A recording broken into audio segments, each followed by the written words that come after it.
Disclaimer, ये उपन्यास एक काल्पनिक कहानी पर आधारित है और ये लेखक की सोच का परिणाम है। इसका कोई भी जाति, धर्म, रीति रिवाज या सामाजिक विश्वास को अपमानित करने का कोई इरादा नहीं है। ये सिर्फ मनोरंजन के उद्देश्य से बनाया गया है।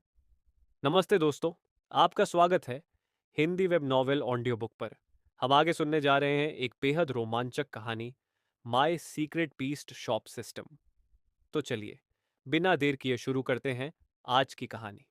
Episode 21 secrets crisis spirit Finch. भाई, लुओ चेन के पीछे से लुओ यांग की आवाज आई। लुओ चेन ने पीछे मुड़कर देखा तो पाया कि लुओ यांग उसे जटिल भावों से देख रहा है। क्या हुआ? लुओ चेन ने उत्सुकता से अपने छोटे भाई से पूछा। लुओ यांग सीढ़ियों के कोने पर खड़ा था। उसके होंठ हिले और कुछ क्षण बाद एक आवाज निकली। भाई, तुम्हें अपने राज सुरक्षित रखने चाहिए। बहुत ज्यादा बातें जाहिर मत करना, यहाँ तक कि करीबी लोगों से भी नहीं। लुओ चेन मुस्कुराया तो लुओ यांग इस बात को लेकर चिंतित था। वो लुओ यांग के पास गया और तब उसे देर से एहसास हुआ कि उसका भाई लगभग उसके बराबर लंबा था। लुओ यांग के कंधे पर थपथपाते हुए लुओ चेन ने कहा, चिंता मत करो, तुम्हारा भाई इतना भोला नहीं है। वैसे भी हम परिवार हैं। क्या हम एक दूसरे पर इतना भरोसा नहीं करते? लुओ यांग एक पल के लिए हकलाया और फिर धीरे से बोला, मेरा मतलब वो नहीं था। उसकी बाकी आवाज इतनी धीमी थी कि उसके सामने खड़े लुओ चेन को ठीक से सुनाई नहीं दी। क्या? लुओ चेन ने पूछा। वह सुनना चाहता था कि लुओ यांग ने क्या कहा था। कुछ नहीं भाई, भविष्य में किसी को भी अपनी एकतरफा गुप्त लोक को बुलाने की क्षमता और मरते हुए तारा राक्षसों को बचाने की क्षमता के बारे में मत बताना। लुओ यांग के गंभीर चेहरे को देखकर लुओ चेन मुस्कुराया और वादा करते हुए बोला, ठीक है। लुओ चेन का वादा सुनने के बाद ही लुओ यांग मुड़ा और स्टोर रूम में चला गया, संभवतः किसी काम में खुद को व्यस्त करने के लिए।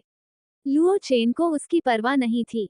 उसने समय देखा, शाम के लगभग 7 बज चुके थे। व्यस्त दोपहर के बाद उसे अब जाकर भूख लगी थी। लुओ यांग, तुम क्या कर रहे हो? जल्दी करो, चलो खाना खाते हैं। मेरा इंतजार करो, मैं अभी आता हूँ। कुछ मिनट बाद लुओ यांग भंडारगृह से बाहर निकला। लुओ चेन ने देखा कि उसने साधना प्राथमिकता प्रवेश निषेध चिन्ह के नीचे एक नया नोट चिपका दिया था। खूंखार कुत्तों से सावधान रहें, प्रवेश वर्जित है। लुओ चेन ने 8 बोल्ड सहजता से लिखे अक्षरों को देखा और हंसे बिना नहीं रह सकी। लेकिन लुओ यांग को कुछ भी गड़बड़ नहीं लगा। उसने आत्मविश्वास से लुओ चेन का हाथ पकड़ा और उपयुक्त भोजन की तलाश में बाहर निकल गया। पेट भरकर खाने के बाद दोनों चेन्यांग पेट स्टोर लौट गए। उनकी योजना रात में दुकान चलाने की नहीं थी, बल्कि गुप्त क्षेत्र में प्रवेश करके 2 किंग्यू घास को पकड़ने की थी। फिर भी सिस्टम के कार्य को यथासंभव सर्वोत्तम तरीके से पूरा करना आवश्यक था। दोपहर के अनुभव के आधार पर रात का शिकार अभियान सुचारू रूप से चला।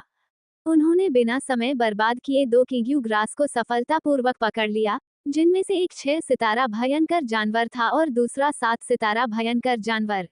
गिरफ्तारी और दुकान की सफाई के बाद रात के 10 बज चुके थे, जो कि आमतौर पर लुओ चेन के सोने का समय होता है। दोनों ने दुकान बंद कर दी और रेड फ्लेम और लिटिल फर बॉल को आराम करने के लिए घर ले गए। वे आज वाकई बहुत थके हुए थे, इसलिए घर लौटने पर जल्दी से नहाने के बाद वे जल्दी सो गए। अच्छे सपनों की रात। डॉट डॉट डॉट अत्यावश्यक रिपोर्ट। हुआन शहर, बिलू शहर, फेंगहुआ शहर और लियुए शहर तारा राक्षस के प्रकोप की चपेट में आ गए हैं। तारा राक्षस के प्रकोप का कारण अभी अज्ञात है। ऊपरी शहर स्टार मून सिटी ने चारों ढह चुके शहरों में फंसे लोगों को बचाने और कारण की जांच करने के लिए विशेषज्ञों को भेजा है। लुओ चेन ने अभी अभी स्टोर में मौजूद सभी स्टार बीस्ट्स को खाना खिलाना समाप्त किया था और आज 5 स्टार बीस्ट्स को रूपांतरण कुंड में स्नान कराने की व्यवस्था की थी। तभी उन्होंने अपना निजी टर्मिनल खोला और यह समाचार सूचना प्राप्त की। संदेश पढ़ते ही लुओ चेन का चेहरा गंभीर हो गया, तभी उसे स्थिति की गंभीरता का एहसास हुआ। स्टार मून सिटी एक उच्च नगर है। 4 नष्ट हुए नगरों में से फेंगहुआ नगर एक मध्य नगर है और शेष 3 नगर निम्न नगर हैं। बीस्ट मास्टर्स के आगमन के बाद से हुआगुओ में एक साथ 4 शहरों पर हमला होना अभूतपूर्व था, खासकर जब उनमें एक मध्य शहर भी शामिल था। ये निश्चित रूप से एक अभूतपूर्व घटना थी।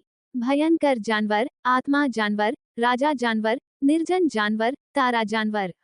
किसी निचले शहर में सर्वोच्च युद्ध शक्ति आमतौर पर एक राजा पशु के पास होती है, बीस्ट मास्टर, और एक मध्य शहर में यह मूल रूप से एक उजाड़ बीस्ट मास्टर है। 4 शहरों में घुसपैठ करने के लिए स्टार बीस्ट्स की भागीदारी आवश्यक है, और कम से कम 3 की। ऑनलाइन मौजूद कुछ बीस्ट मास्टर्स के विश्लेषणों के बारे में सोचते हुए लुओ चेन ने अपने हाथ में टर्मिनल को कसकर पकड़ लिया। किसी कारणवश अचानक उसके भीतर एक अत्यावश्यकता का भाव उत्पन्न हो गया। डिंग डोंग, किसी ने उसे टर्मिनल पर एक संदेश भेजा। लुओ चेन को होश आया और उसने संदेश देखने के लिए स्क्रीन पर टैप किया। आधिकारिक लियू चेंग्यू प्रजनक केंद्र प्रमुख लियुगुआंग शहर से अतिरिक्त सैनिक आ गए हैं। वे आज हानहाई गुप्त क्षेत्र का अन्वेषण करेंगे और जल्द ही अच्छी खबर मिलने की उम्मीद है। कितना समय बीत चुका था और लियुगुआंग शहर की अतिरिक्त सेना अभी अभी पहुंच रही थी। अचानक लुओ चेन को कुछ याद आया। उसकी उंगलियां तेजी से स्क्रीन पर चलने लगी और 2 संदेश भेज दिए गए। लुओ चेन लुओ, इस खबर की जानकारी देने के लिए धन्यवाद गुरुजी। लुओ चेन लुओ, क्या इस समय आ रही अतिरिक्त सेना का संबंध स्टार बीस्ट की लहर द्वारा 4 शहरों पर हमले की खबर से है? कुछ देर बाद दूसरी तरफ से संदेश भेजा गया। अधिकारी लियू चेंग्यू प्रजनक केंद्र प्रमुख युवा मित्र, आप बहुत समझदार हैं। ये वास्तव में संबंधित है। लियुगुआंग शहर अपने अधीनस्थ शहरों में गुप्त लोकों की व्यापक जांच कर रहा है, और हाल ही में प्रकट हुआ हानहाई गुप्त लोक भी इसमें शामिल है। लुओ चेन लुओ, धन्यवाद गुरुजी। यदि कोई और खबर हो तो आशा है कि आप मुझे सूचित करेंगे। मैं आपका बहुत आभारी हूँ। आधिकारिक लियू चेंग्यू प्रजनक केंद्र प्रमुख, कोई समस्या नहीं। अधिकारी लियू चेंग्यू का उसे याद रखना और उसे यह खबर देना दुर्लभ था। लुओ चेन ने अधिकारी लियू चेंग्यू की इस दयालुता को मन में संजो कर रखा। उसने अपना टर्मिनल नीचे रख दिया और कल पकड़ी गई 3 किंग्यू घास पर अपना ध्यान केंद्रित किया, इस उम्मीद में कि आज कोई उन्हें खरीद लेगा। उसने कागज ढूंढा, तीनों किंग्यू घास की जानकारी लिखी और फिर उसे उनके संबंधित पिंजरों पर चिपका दिया। सुबह 8 बजे के बाद ग्राहकों की संख्या धीरे धीरे बढ़ने लगी। जैसा कि लुओ चेन ने अनुमान लगाया था, स्टार बीस्ट्स खरीदने वालों की संख्या कम थी, इसके बजाय उनमें सवार होने वालों की संख्या अधिक थी। महज एक सुबह में 8 ग्राहकों ने 11 स्टार बीस्ट जहाजों पर सवार होकर सिस्टम का तीसरा कार्य पूरा किया। जहां तक किंग्यू घास की बात है, इसने ग्राहकों का ध्यान तो आकर्षित किया, लेकिन उनकी जिज्ञासा को ही जगाया। 70,000 की कीमत देखकर वे सब पीछे हट गए। 70,000 की कीमत पर बीस्ट मास्टर्स जमीन पर चलने वाले स्टार बीस्ट को खरीदना ज्यादा पसंद करते थे। हालांकि किंग्यू ग्रास में पृथ्वी स्तरीय कौशल थे और वे सभी अच्छी गुणवत्ता के थे, और नेदर सिस्टम में दुर्लभ भी थे।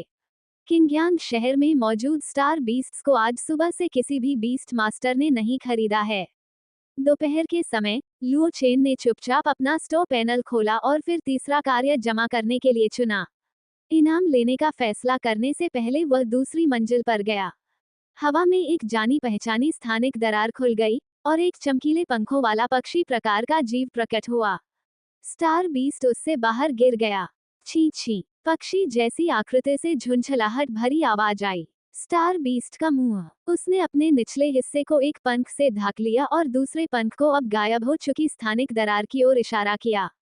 ये लगातार चू चू कर रहा था। इसकी उछल कूद भरी हालत देखकर ऐसा लग रहा था मानो ये किसी को डांट रहा हो। लुओ चेन ने चुपचाप अपनी सत्य की आंख को सक्रिय कर लिया। जाति का नाम, रंगीन ध्वनि आत्मा फिंच सीलबंद। रैंक, स्पिरिट बीस्ट 9 स्टार सीलबंद। प्रकार, ध्वनि प्रकार, प्रकाश प्रकार। स्थिति, क्रोधित। योग्यता, अद्वितीय। कौशल 1, रंगीन आत्मा प्रकाश पृथ्वी स्तर। रंगीन आत्मा प्रकाश के विभिन्न रंग कौशल के प्रभाव में अलग अलग गुण जोड़ते हैं। रंगीन आत्मा प्रकाश लाल, कौशल जलने की क्षति पहुंचाता है। रंगीन आत्मा प्रकाश हरा, उपचार प्रभाव प्रदान करता है। रंगीन आत्मा प्रकाश पीला, भेदन प्रभाव प्रदान करता है। रंगीन आत्मा प्रकाश नारंगी, आत्मा प्रकाश एक ढाल में परिवर्तित हो जाता है। 2, नकल गहन स्तर। रंगीन ध्वनि आत्मा फिंच विभिन्न नस्लों या विभिन्न संगीत वाद्ययंत्रों द्वारा उत्पन्न ध्वनियों की नकल कर सकती है। 3, आत्मा को वश में करने वाली ध्वनि पृथ्वी स्तर। रंगीन ध्वनि आत्मा फिंच आत्मा को वश में करने वाली ध्वनि उत्सर्जित करती है। मित्रवत लक्ष्यों के लिए यह मानसिक कौशलों के प्रभावों को दूर कर सकती है, शत्रु लक्ष्यों के लिए यह मानसिक क्षति पहुंचा सकती है। 4. स्पिरिट फिंच गहन स्तर रंगीन ध्वनि स्पिरिट फिंच अपने वास्तविक स्पिरिट फिंच रूप के एक ऊर्जा शरीर को अपनी ओर से लड़ने के लिए बुलाता है। इससे पहले कि लुओ चेन रंगीन ध्वनि आत्मा चिड़िया के शक्तिशाली कौशल की प्रशंसा कर पाता, उसे एक स्पष्ट, सुखद आवाज ने चौंका दिया। क्या देख रहे हो, कमीने? लुओ चेन दंग रह गया। उसे उम्मीद नहीं थी कि उसके सामने मौजूद खूबसूरत और मनमोहक रंगीन ध्वनि आत्मा चिड़िया अचानक ऐसी कोई बात कह देगी। इससे पहले कि वह कुछ कह पाता, छोटी चिड़िया ने प्रतिक्रिया दी और लुओ चेन को ऊपर से नीचे तक देखा। तो आप ही हैं वो, क्या कहते हैं ना, दुकान मालिक? आप तो बिल्कुल साधारण दिखते हैं। उसका लहजा पूरी तरह से असभ्य था। लुओ चेन ने मुट्ठी भींची, अपने सामने मौजूद स्पिरिट फिंच को अनदेखा करते हुए मन ही मन सिस्टम को पुकारा। यही इनाम है, दुकान की रखवाली के लिए एक स्पिरिट बीस्ट।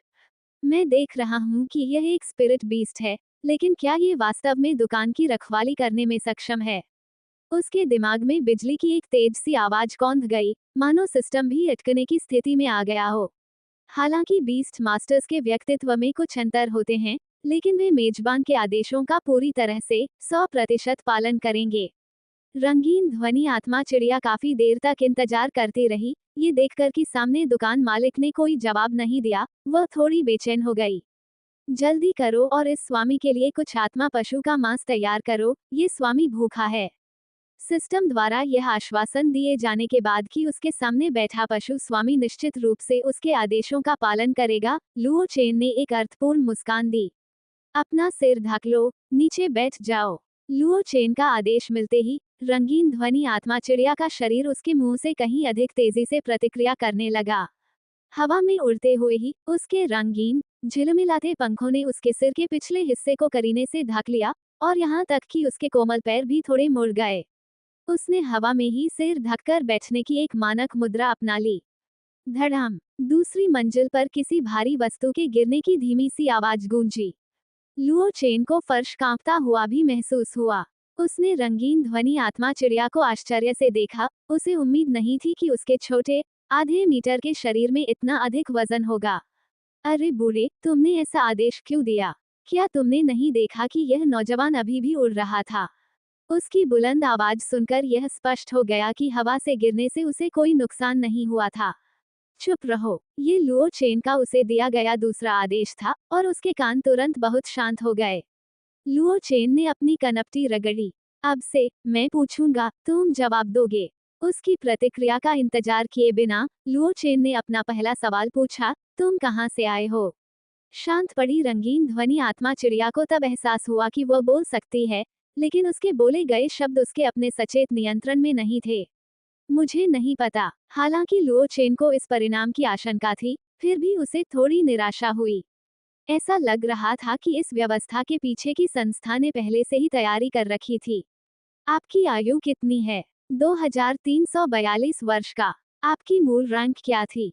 तारांकन तारांकन तारांकन तारांकन। उसे समझ नहीं आया कि उसमें क्या लिखा था, बस एक अस्पष्ट सी आवाज सुनाई दी। लुओ चेन को इसका मतलब समझ नहीं आया। फिर से कहना, तारांकन तारांकन तारांकन तारांकन। यह अब भी एक अस्पष्ट सी स्थिर ध्वनि थी। ऐसा प्रतीत होता था कि यह जानकारी भी प्रकट करने की अनुमति नहीं थी। तुम दुकान की रखवाली करने वाले आत्मा राक्षस क्यों बन गए? के माध्यम से तोड़ने के लिए। दुकान की रखवाली करने वाले आत्मा राक्षस का आपकी इस सफलता से क्या लेना देना है? मुझे नहीं पता। लुओ चेन झुंझला गया। खैर, ये तो कुछ न कहने जैसा ही था। इसके बाद लुओ चेन ने कुछ और सवाल पूछे, लेकिन उसे कोई उपयोगी जानकारी नहीं मिली। या तो उसे पता नहीं था, या उसके जवाब टालमटोल वाले थे। आप कहीं भी जाने के लिए स्वतंत्र हैं। इसके बाद रंगीन ध्वनि आत्मा फिंच ने अपने पंखों को अपने सिर से नीचे किया, और पूरा पक्षी तेजी से जमीन से ऊपर उठ गया। वो लुओ चेन के सामने ऊपर नीचे उड़ रहा था, मानो उससे कुछ कहना चाहता हो। बोलो। लुओ चेन ने चुप रहो का आदेश वापस ले लिया। उसकी दादी, मौन। रंगीन ध्वनि आत्मा चिड़िया ने केवल 3 शब्द ही बोले थे कि उसे लुओ चेन का व्यापक मौन पैकेज उपहार के रूप में दिया गया। दुकान के रक्षक स्पिरिट बीस्ट के रूप में मेरी आपसे 3 अपेक्षाएं हैं। पहली, अपशब्दों का प्रयोग न करें। दूसरी, ग्राहकों के सामने एक साधारण स्पिरिट बीस्ट होने का दिखावा करें। तीसरी, मेरी अनुमति के बिना आपको पालतू जानवरों की दुकान के परिसर से बाहर जाने की अनुमति नहीं है, अन्यथा आप दोबारा बोल नहीं पाएंगे। यदि आप सहमत हैं तो सिर हिलाएं। रंगीन ध्वनि आत्मा चिड़िया ने काफी देर तक लुओ चेन को देखा और फिर अनिच्छा से सिर हिलाया। उसकी छोटी छोटी आंखें बेचैनी से इधर उधर घूम रही थीं, मानो कोई शरारत भरी योजना बना रही हो। ये देखकर कि वह सहमत हो गया है, लुओ चेन ने मौन धारण करने का आदेश हटा लिया। खांसी। रंगीन ध्वनि आत्मा चिड़िया के मुंह से दो हल्की खांसी की आवाजें आईं, जिससे पुष्टि हुई कि वह आवाजें निकाल सकती है। फिर उसने लुओ चेन की ओर देखा और कहा, ये बहुत बढ़िया है। मुझे भूख लगी है। क्या आपके पास स्पिरिट बीस्ट का मांस है? लुओ चेन थोड़ा अवाक रह गया। इस आदमी ने तुरंत स्पिरिट बीस्ट का मांस मांगा, सचमुच उसे पराया नहीं समझा। एक जिन स्पिरिट बीस्ट के मांस की कीमत हजारों स्पिरिट कॉइन हो सकती है, और बेहतर गुणवत्ता वाले मांस की कीमत तो दसियों हजार स्पिरिट कॉइन तक हो सकती है। यह ऐसी चीज नहीं थी जिसे उनका नया शुरू किया गया छोटा स्टोव वहन कर सकता था, या यूं कहें कि केवल कुछ ही किंग रैंक पूरे किंगयांग शहर के बीस्ट मास्टर इसे वहन कर सकते थे। इसलिए लुओ चेन ने बिना किसी झिझक के रंगीन ध्वनि आत्मा चिड़िया के अनुरोध को नहीं कहकर अस्वीकार कर दिया। रंगीन ध्वनि आत्मा फिंच ने मानवीय लहजे में आह भरी, तो फिर भयंकर जानवर का मांस ठीक रहेगा, है ना? रंगीन ध्वनि आत्मा फिंच भी मन ही मन रो रही थी कि एक दिन उसे भयंकर जानवर के मांस जैसे निम्न श्रेणी के मांस को खाने के लिए मजबूर होना पड़ेगा। भयंकर जानवर के मांस की कीमत सैकड़ों से लेकर हजारों स्पिरिट कॉइन तक थी। इस बार लुओ चेन ने मना नहीं किया, बल्कि सहमति में सिर हिलाया। उसने लुओ यांग को एक संदेश भेजा, जिसमें उससे कुछ खूंखार जानवर का मांस खरीदने और उसे दुकान पर लाने के लिए कहा गया, और फिर वह भावहीन होकर दुकान की निगरानी करने वाली मशीन की तरह काम करने के लिए पहली मंजिल पर लौट गया। हालांकि सुबह के विपरीत कैशियर की मेज पर एक बेहद खूबसूरत पक्षी, रंगीन ध्वनि आत्मा फिंच, मौजूद था। इसके शानदार और जीवंत पंख हमेशा उन ग्राहकों को आकर्षित करते थे जो इसे छूना चाहते थे। जब इसने अपने पंखों से इन ग्राहकों के गंदे हाथों को दूर भगाने की कोशिश की, तो लुओ चेन की धमकी भरी निगाहों ने इसे वहीं जमा दिया, जिससे कुछ साहसी ग्राहकों को इसे पूरी तरह से छूने का मौका मिल गया। लुओ चेन पूरी तरह से संतुष्ट था। रंगीन ध्वनि आत्मा चिड़िया की उपस्थिति से ही यह ग्राहकों को आकर्षित करने वाला एक अच्छा संकेत लग रहा था। दूसरी ओर, रंगीन ध्वनि आत्मा फिंच के चेहरे पर निराशा के भाव थे। वह अब साफ नहीं रहा था।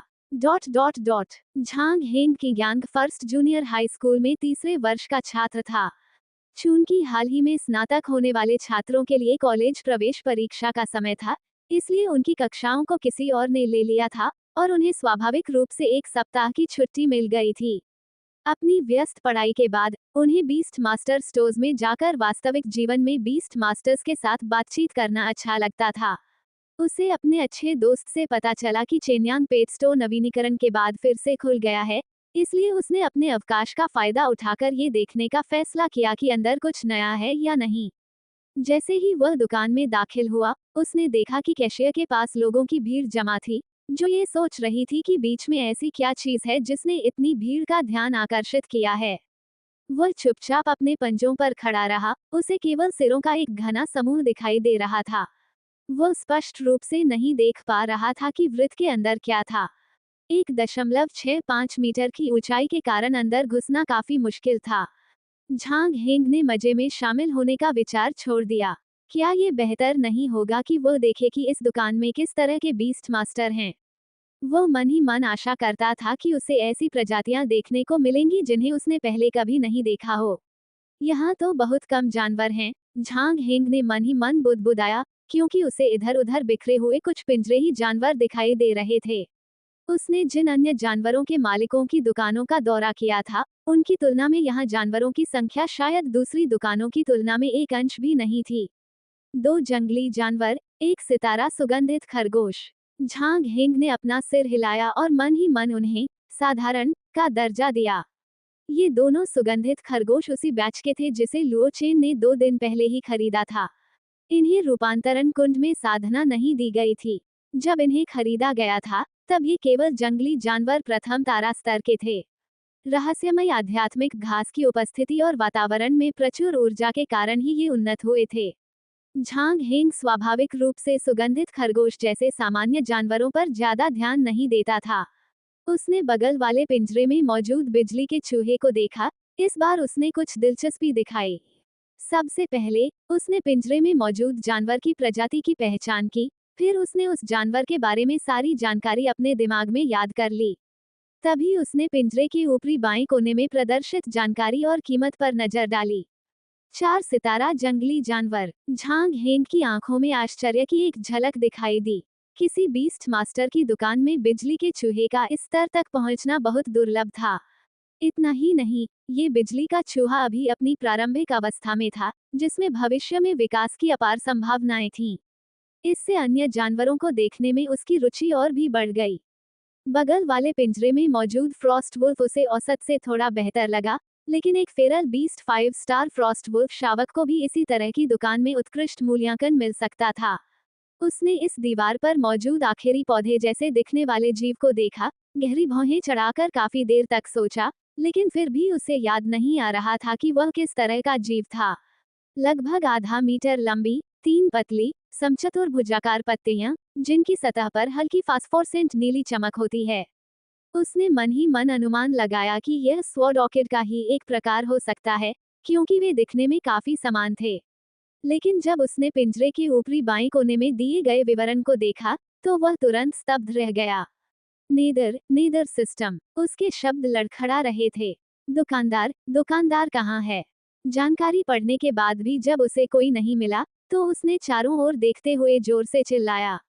काउंटर के पीछे खड़े लुओ चेन ने स्वाभाविक रूप से उस युवक की अजीब सी चीख सुनी और हैरान होकर बाहर निकले, मैं यहाँ हूँ।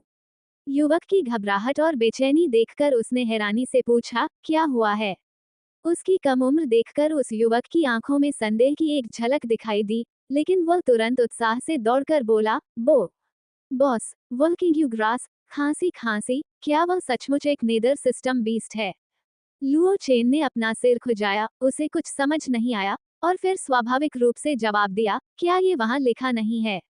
लुओ चेन के शांत चेहरे को देखकर झांग हेंग को एहसास हुआ कि वह कुछ ज्यादा ही उत्साहित हो गया था। उसने जल्दी से अपनी उत्तेजित भावनाओं को शांत किया और थोड़ा अजीब तरीके से अपने हाथों को रगड़ा। माफ कीजिए, किंगयांग शहर में नेदर सिस्टम बीस्ट्स को देखना दुर्लभ है, इसलिए मैं थोड़ा ज्यादा उत्साहित हो गया था। लुओ चेन ने सहमति में सिर हिलाया और सहजता से कहा, अगर आपकी रुचि है, तो आप इसे खरीद सकते हैं। मैं इसे नहीं खरीद रहा हूँ, लेकिन मैं एक ऐसे व्यक्ति को जानता हूँ जो निश्चित रूप से इसमें दिलचस्पी लेगा, झांग हेंग ने रहस्यमय ढंग से अपनी भौहें उठाते हुए कहा। लुओ चेन को समझ नहीं आया कि वो किस बात का इशारा कर रहा है, इसलिए उसने बस उसकी बात मान ली और कहा, जरूर कर दीजिए। झांग हेंग ने अपनी जेब से अपना टर्मिनल निकाला, मानो वह किसी नंबर से कनेक्ट कर रहा हो। भाई, खुशखबरी है, तुम्हारा दूसरा जानवर मिल गया है। मुझे अविश्वास मत करो, ये सचमुच एक नेदर सिस्टम बीस्ट है। अभी दुकान में ऐसे 3 जीव मौजूद हैं। जल्दी करो, देर होने पर ये गायब हो सकते हैं। स्थान, चिनयांग पेट स्टोर। इतना कहकर झांग हेंग ने टर्मिनल बंद कर दिया और एक प्रहरी की तरह तीनों किंग्यू घास के पिंजरे की सावधानीपूर्वक रखवाली करने लगा। लुओ चेन का दिल धड़कने लगा। ऐसा लग रहा था कि इस किंग्यू ग्रास के शायद वाकई ग्राहक हों। कुछ ही समय बाद एक सिल्वर स्केल हॉर्स गर्व से पालतू जानवरों की दुकान के प्रवेश द्वार पर रुक गया। Silver scale horse black iron horse का एक विकसित रूप है, जो एक अत्यंत शक्तिशाली सवारी प्रकार का जानवर है। किंगयांग शहर में केवल शीर्ष परिवार ही इन्हें पाल सकते थे। दुकान के प्रवेश द्वार पर ऐसे शानदार घोड़े का रुकना निस्संदेह राहगीरों और दुकान के अंदर मौजूद ग्राहकों का ध्यान आकर्षित करता है। एक चांदी की पपड़ी वाला घोड़ा, क्या ये झांग परिवार का खास जानवर नहीं है? क्या झांग परिवार के सदस्य भी खुद दुकानों पर जाकर जानवरों का चयन करते हैं? किंगयांग शहर के आम पशु मालिकों के विपरीत, शक्तिशाली पशु मालिकों वाले परिवारों के सदस्य आमतौर पर अनुबंध के लिए स्वयं जंगल में जाकर पशुओं को पकड़ते हैं। अन्यथा वे नीलामी में शामिल होने के योग्य पशुओं को खरीदते हैं, और इस तरह की दुकानों पर शायद ही कभी आते हैं, जो स्पष्ट रूप से नौसिखिए पशु मालिकों के लिए अपना पहला पशु प्राप्त करने के लिए होती हैं। चारों ओर फैली अटकलों के बीच घनी दाढ़ी वाला एक अधेड़ उम्र का युवक सिल्वर स्केल हॉर्स से उतरा। उसकी शक्ल देखकर वहां मौजूद लोगों में से किसी ने हैरानी से कहा, क्या ये वही है? उनके बगल में बैठे व्यक्ति ने अपने साथी की प्रतिक्रिया देखकर उत्सुकता से पूछा, उसके बारे में क्या? क्या आप नहीं जानते? ये झांग झिंग है, जो झांग परिवार की सीधी वंश परंपरा का सबसे बड़ा बेटा है। कम उम्र में ही वह असाधारण प्रतिभा के साथ spirit beast 4 star beast master के पद तक पहुंच चुका है। हाल ही में उनका सबसे भयावह कारनामा 2 स्पिरिट बीस्ट 6 स्टार बीस्ट्स के पीछा करने के दौरान अकेले ही जीवित रहना और उन दोनों को सफलतापूर्वक मार गिराना था। सबसे डरावनी बात यह है कि फिलहाल उसने सिर्फ एक ही बीस्ट के साथ अनुबंध किया है। उसके बगल में बैठा व्यक्ति भी ये देखकर हैरान था कि वह 2 स्टार से अधिक रेटिंग वाले 2 जंगली जानवरों को मार सकता है, लेकिन इससे भी अधिक चौंकाने वाली बात ये थी कि उसने वर्तमान में केवल एक ही जानवर को अनुबंधित किया था। परंपरा के अनुसार एक फेरल बीस्ट मास्टर एक बीस्ट को अनुबंधित कर सकता है, और स्पिरिट बीस्ट मास्टर के लिए अधिकतम सीमा 2 है। प्रत्येक रैंक में उन्नति के साथ वे अपने अनुबंध स्लॉट को 1 से बढ़ा सकते हैं। किसी को भी यह उम्मीद नहीं होगी कि झांग परिवार का सबसे बड़ा बेटा एक जानवर नहीं रख सकता। शायद उसे कोई उपयुक्त जानवर नहीं मिला होगा, इसीलिए उसने अपने दूसरे जानवर रखने की जगह खाली रखी थी। जब लुओ चेन राहगीरों की बातचीत छुपकर सुन रहा था, तभी झांग झेंग नाम का युवक दुकान में दाखिल हो चुका था। उसकी आंखों में एक अस्पष्ट सी बेचैनी झलक रही थी। झांग हिंग, जो पहले से ही दुकान में मौजूद था, ने अपने बड़े भाई को काफी देर पहले ही देख लिया था। वह उछलकर खड़ा हो गया और अपने भाई का ध्यान आकर्षित करने के लिए हाथ हिलाया। यहाँ झांग हिंग के पास आकर उसने धीरे से उस नन्हे जीव के सिर पर थपथपाया, और यह नहीं पूछा कि नीदर सिस्टम बीस्ट कहाँ है, क्योंकि उसकी बीस्ट मास्टर प्रतिभा ने उसे पहले ही नेदर सिस्टम बीस्ट की ओर निर्देशित कर दिया था। जब उसने देखा कि नेदर सिस्टम बीस्ट एक पौधे के प्रकार का है, तो उसकी आंखों में थोड़ी निराशा झलक उठी। हालांकि अब वह ज्यादा मांग नहीं कर सकता था। आसपास के शहरों में नेदर सिस्टम के जानवर पहले से ही दुर्लभ थे। उसका पहला जानवर मिडिल सिटी की यात्रा के बाद बहुत बड़ी कीमत पर खरीदा गया था। वह अपने दूसरे जानवर को लेकर चिंतित था, और उसने कभी उम्मीद नहीं की थी कि उसे किंगयांग शहर में उससे सामना करना पड़ेगा। ये सचमुच एक अप्रत्याशित आश्चर्य था। किंगयू घास, उसने पिंजरे के ऊपरी बाएं कोने में जानवर के विवरण को देखते हुए बुदबुदाया। किंगयू घास का पूरा विवरण पढ़ने के बाद वह दृढ़ निश्चय के साथ कैश रजिस्टर की ओर चल पड़ा। दुकानदार कौन है? एक खानदानी वारिस से जैसी उम्मीद की जाती है। झांग झिंग ने अपने चेहरे के भावों को बहुत अच्छी तरह से नियंत्रित रखा, और अपनी अंदरूनी घबराहट को किसी को भी जाहिर नहीं होने दिया। लुओ चेन ने अपने सामने शरारत कर रहे उस छोटे से प्यारे से जीव को अपनी बाहों में पकड़ रखा था, और सवाल सुनकर उसने जवाब दिया, मैं हूँ। झांग झिंग थोड़ी देर रुका, फिर जबरदस्ती मुस्कुराते हुए बोला, मैं तीनों किंगयू घास खरीद लूंगा। पता नहीं क्यों, उन पर एक दबंग सीईओ का प्रभाव हावी हो गया। बड़े ग्राहक के बोलते ही लुओ चेन के चेहरे पर भी एक हार्दिक मुस्कान खिल उठी। ठीक है, मैं इसे अभी पैक कर देता हूँ। इसके लिए 3,20,000 स्पिरिट कॉइन लगेंगे। 7 सितारा किंगयू ग्रास नामक भयंकर जानवर की कीमत 1,20,000 स्पिरिट कॉइन थी, और अन्य 2 6 सितारा भयंकर जानवरों की कीमत भी 1,00,000 स्पिरिट कॉइन थी। पशुओं को बांधने वाले छल्लों को हटाकर इतनी महंगी और दोबारा इस्तेमाल होने वाली चीजें स्वाभाविक रूप से ग्राहकों को मुफ्त में नहीं दी जाती। उसने तीनों किंगयू घासों को एक ही पिंजरे में रख दिया।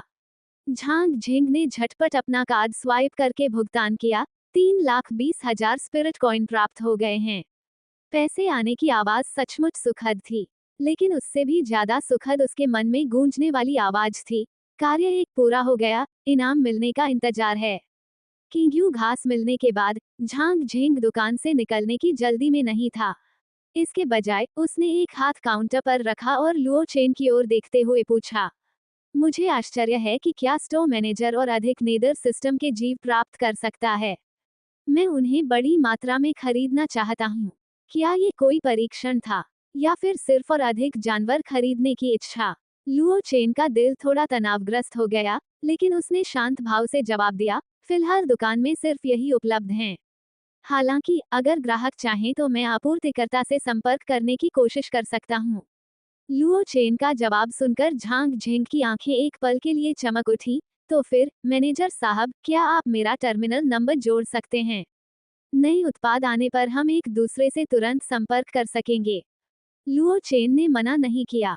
टर्मिनलों पर एक दूसरे को जोड़ने के बाद झांग झिंग झांग हेंग को लेकर अपने सिल्वर स्केल हॉर्स पर सवार होकर चेन्यांग पेटस्टो से तेजी से निकल गया। क्योंकि कार्य एक का पुरस्कार केवल प्रथम श्रेणी के गुप्त क्षेत्र की आध्यात्मिक ऊर्जा सांद्रता में 50% की वृद्धि थी, जिसका बाहरी दुनिया पर कोई प्रभाव नहीं था, इसलिए लुओ चेन ने सीधे अपने मन में पुरस्कार का दावा करने का विकल्प चुना। इनाम का दावा करते समय लुओ चेन को ये देखकर सुखद आश्चर्य हुआ कि 3 किंगयू घासों से प्राप्त बिक्री राशि भी कार्य 2 में गिनी गई, जो कि 10 जानवरों को बेचना था। लुओ चेन को अब झांग झेंग को वापस बुलाने की तीव्र इच्छा हुई, जो अभी अभी गया था, और तुरंत उसे 7 और किंगयू घास बेचकर दूसरा कार्य पूरा करना चाहता था। हालांकि यह विचार आते ही लुओ चेन ने इसे तुरंत खारिज कर दिया। चेन्यांग पेटस्टो पहले ही बहुत ज्यादा ध्यान आकर्षित कर चुका था, फिलहाल सावधानी बरतना ही बेहतर था। दोपहर में अंततः एक और सुगंधित खरगोश बिक गया। शाम को एक छोटी बच्ची दुकान में उछलती कूदती हुई आई। ये वही बच्ची थी जो उस दिन फाइन स्टील बटरफ्लाई को इलाज के लिए लाई थी। उसने अपनी बाहों से एक छोटा सा नाजुक केक निकाला और लुओ चेन को दे दिया। छोटे तितली का ख्याल रखने के लिए धन्यवाद बड़े भाई। लुओ चेन ने छोटी बच्ची की दयालुता को अस्वीकार नहीं किया। उसने पिंजरे से फाइन स्टील बटरफ्लाई निकाली, उसे छोटी बच्ची को सौंप दिया और निर्देश दिया। फाइन स्टील बटरफ्लाई लगभग पूरी तरह से ठीक हो गई है। इसे घर ले जाएं और कुछ और दिनों तक आराम करने दें, फिर यह सामान्य रूप से चलने फिरने लगेगी। Race fine steel butterfly rank भयंकर जानवर 4 सितारा प्रकार धातु प्रकार स्थिति आभारी मामूली चोट लगातार ठीक हो रहा है। योग्यता सामान्य कौशल 1 उत्तम इस्पात शरीर पीला ग्रेड उत्तम इस्पात तितली का पूरा शरीर उत्तम इस्पात से ढका होता है, जो अत्यधिक शक्ति और कठोरता से युक्त होता है। फाइन स्टील बटरफ्लाई की विशेषताएं विशेष रूप से उत्कृष्ट नहीं थीं, लेकिन यह आखिरकार एक वास्तविक लड़ाकू प्रकार का जानवर था, जो फ्रेग्रेंट रैबिट और ग्लोसन हाउंड से अलग था, और ये दुर्लभ भी था। छोटी बच्ची के गोल मटोल हाथों ने फाइन स्टील बटरफ्लाई के चांदी जैसे पंखों को सहलाया।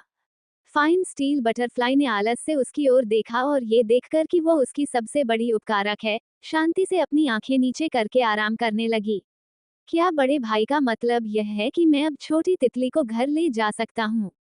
लुओ चेन से सकारात्मक जवाब पाकर छोटी बच्ची खुशी से झूम उठी। उसने विनम्रतापूर्वक लुओ चेन को प्रणाम किया और फिर अपना छोटा सा बैग कंधे पर टांगकर लड़खड़ाते हुए पालतू जानवरों की दुकान से बाहर निकल गई। जैसे जैसे शाम गहरी होती गई, सड़क पर पैदल चलने वालों की संख्या कम होती गई और धीरे धीरे दुकान में ग्राहकों की संख्या भी कम होती गई। छोटा भाई चेन्यांग की रोशनी भाई, जल्दी घर आओ।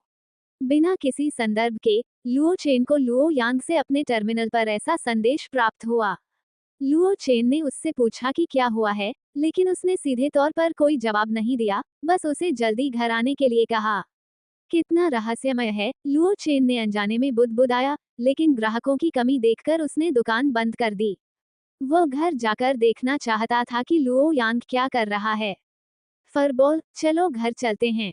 लू चेन ने आवाज लगाई और नन्हा फरबॉल फुर्ती से उसके कपड़ों पर चढ़कर अपनी खास जगह पर पहुंच गया, लू चेन के बाएं कंधे पर। रंगीन ध्वनि आत्मा चिड़िया की आंखें चारों ओर दौड़ रही थीं। उसने लुओ चेन के दाहिने कंधे पर निशाना साधा, अपने पंख फड़फड़ाए और वहां बैठने की कोशिश की। किसे पता था कि लुओ चेन ने इसकी गतिविधियों का अनुमान लगा लिया था और सीधे कह दिया था, उड़ना मना है। छप, दुबली पतली आकर्षक रंगीन ध्वनि आत्मा चिड़िया अनायास ही दुकान के फर्श पर गिर पड़ी। उसकी आंखों से तीव्र प्रकाश निकला और उसका मुंह चौड़ा खुल गया। आप, लुओ चेन की तीखी निगाहों ने उसे अपने बाकी शब्द निगलने पर मजबूर कर दिया। उसके कंधे पर बैठा छोटा सा रोएंदार गोला अपना सिर झुकाकर रंगीन ध्वनि आत्मा चिड़िया को उत्सुकता से देखने लगा। हालांकि रंगीन ध्वनि आत्मा चिड़िया ने तुरंत अपनी रणनीति बदल दी और लुओ चेन को द्वेषपूर्ण निगाहों से देखने लगी, मानो वह एक दयनीय प्राणी हो जिसने बहुत बड़ा दुख सहा हो। तुम इस दुकान के संरक्षक आत्मा पशु हो। दुकान में रहो और इसकी रक्षा करो। लुओ चेन ने उसके दयनीय भाव को अनदेखा करते हुए उसे एक कार्य सौंपा। बोलने के बाद उसने बेरहमी से दुकान का दरवाजा बाहर से बंद कर दिया और शान से चला गया। रंगीन ध्वनि आत्मा फिंच को दुकान में इधर उधर उछलते कूदते छोड़कर वह गुस्से में दुकान में मौजूद जानवरों की ओर देखने लगा और एक भयानक हंसी हंसने लगा। लुओ चेन को नहीं पता था कि दुकान में मौजूद जानवरों को रंगीन ध्वनि आत्मा चिड़िया के हाथों किस तरह की अमानवीय यातनाएं झेलनी पड़ती थीं, लेकिन वह पहले ही उसके दरवाजे पर पहुंच चुका था। दरवाजा खोलते ही लुओ चेन ने तुरंत देखा कि 3 लोग बैठक कक्ष में बातें कर रहे थे। लुओ चेन के प्रतिक्रिया करने से पहले ही उसने खुद को एक गर्मजोशी भरे आलिंगन में घिरा हुआ महसूस किया। तभी उसे सिसकने की धीमी आवाज सुनाई दी। लुओ चेन का शरीर अकड़ गया और जब उसे पता चला कि कौन है, तो वह शांत हो गया और उसे गले लगाने के लिए अपनी बाहें फैला दी। जो व्यक्ति आया था वह कोई और नहीं बल्कि उसकी माँ सू मुकिंग थी, जो 8 सितारा पशु स्वामी और एक सौम्य लेकिन दृढ़ सुंदरी थी। चेना, माँ को लगा था कि मैं तुम्हें फिर कभी नहीं देख पाऊंगी। उसकी मधुर स्त्री आवाज लुओ चेन के कानों में गूंजी। उसे पकड़े हुए महिला ने अपने आलिंगन को थोड़ा ढीला किया, दोनों हाथों से उसका चेहरा थाम लिया और ध्यान से देखने के बाद टिप्पणी की, तुम्हारा वजन कम हो गया है। अहम, दरवाजे पर खड़े मत रहो, आओ और बैठो। सोफे पर बैठे युवक ने अपनी गहरी, गूंजती हुई बैरिटोन आवाज में बोलने से पहले 2 बार धीरे से गला साफ किया। यह उनके पिता, लुओ युहिंग थे, जो 9 सितारा बीस्ट मास्टर और 5 सितारा ब्रीडर थे। मध्य शहर से सहायता पहुंचने में देरी हुई, लेकिन बचाव कार्य की दक्षता काफी अधिक थी। उन्होंने सुबह से दोपहर तक लोगों को बचाया, लुओ चेन ने मन ही मन सोचा। सू मुकिंग ने लुओ चेन को सोफे पर बैठने के लिए खींचा और लगातार उसे देखती रही। लुओ चेन के चुप रहने पर उसने चिंता से पूछा, चेना, क्या तुम्हारी आत्मा विभाजन की बीमारी फिर से उभर आई है? लुओ चेन ने होश में आने के बाद जल्दी से सिर हिलाकर इनकार किया, नहीं, मैं बस बहुत हैरान था। पापा और मम्मी आखिरकार सुरक्षित वापस आ गए हैं। लुओ युहिंग ने लुओ चेन की ओर देखते हुए कहा, चेना, मैंने तुम्हारे छोटे भाई से सुना है कि तुमने अपनी प्रतिभा को जागृत किया और दुकान फिर से खोल दी। छिपाने जैसा कुछ नहीं था, इसलिए लुओ चेन ने सिर हिला दिया। इधर आओ, मैं तुम्हारी जांच करता हूँ। लुओ चेन आज्ञाकारी होकर बैठ गया और लुओ युहिंग के सामने अपना हाथ बढ़ा दिया। बचपन से ही उसने अनगिनत बार ऐसी परीक्षाएं दी थी, इसलिए लुओ चेन को इसका अच्छा अभ्यास था। लुओ युहिंग ने अपना हाथ लुओ चेन की कलाई पर रखा और एक कोमल मानसिक शक्ति उसकी कलाई से गुजरी, जिसने लुओ चेन के पूरे शरीर की व्यापक जांच की। काफी देर बाद लुओ युहिंग ने अपना हाथ पीछे खींच लिया। उसका चेहरा थोड़ा पीला पड़ गया था, लेकिन उसके चेहरे पर मुस्कान थी। वे पुराने नीम हकीम, जिन्होंने कहा था कि चेन अपनी प्रतिभा को जागृत नहीं कर सकता, वे तो बस डर फैलाने वाले थे। बचपन में लुओ चेन अक्सर विभिन्न शहरों के प्रसिद्ध चिकित्सकों के पास जाता था और उसने ऊपरी शहर के अस्पतालों का भी दौरा किया, लेकिन उनमें से अधिकांश उसकी आत्मा विभाजन बीमारी के आगे असहाय थे। उसे ये भी बताया गया था कि वह कभी भी अपनी बीस्ट मास्टर प्रतिभा को जागृत नहीं कर पाएगा और 25 साल से अधिक जीवित नहीं रहेगा। ये जानना जरूरी है कि मध्य नगर और ऊपरी नगर की यात्रा करना शांति काल की तरह आसान नहीं था। यात्रा खर्च और प्रवेश योग्यता ही बहुत जटिल मामले थे। इसके अलावा उसके माता पिता, असाधारण रूप से प्रतिभाशाली बीस्ट मास्टर होने के बावजूद, अपने अधिकांश संसाधनों का उपयोग उसकी बीमारी के इलाज के लिए कर चुके थे। यही कारण था कि वे रैंक में आगे नहीं बढ़ पाए थे। चाहे कुछ भी हो जाए, इस दुनिया में उसे अपने माता पिता का गहरा प्यार महसूस होता था। गुस्से में कुछ कहने के बाद लुओ युहिंग ने गंभीरता से लुओ चेन की ओर देखा और कहा, चेना, अपनी प्रतिभा के बारे में किसी को मत बताना।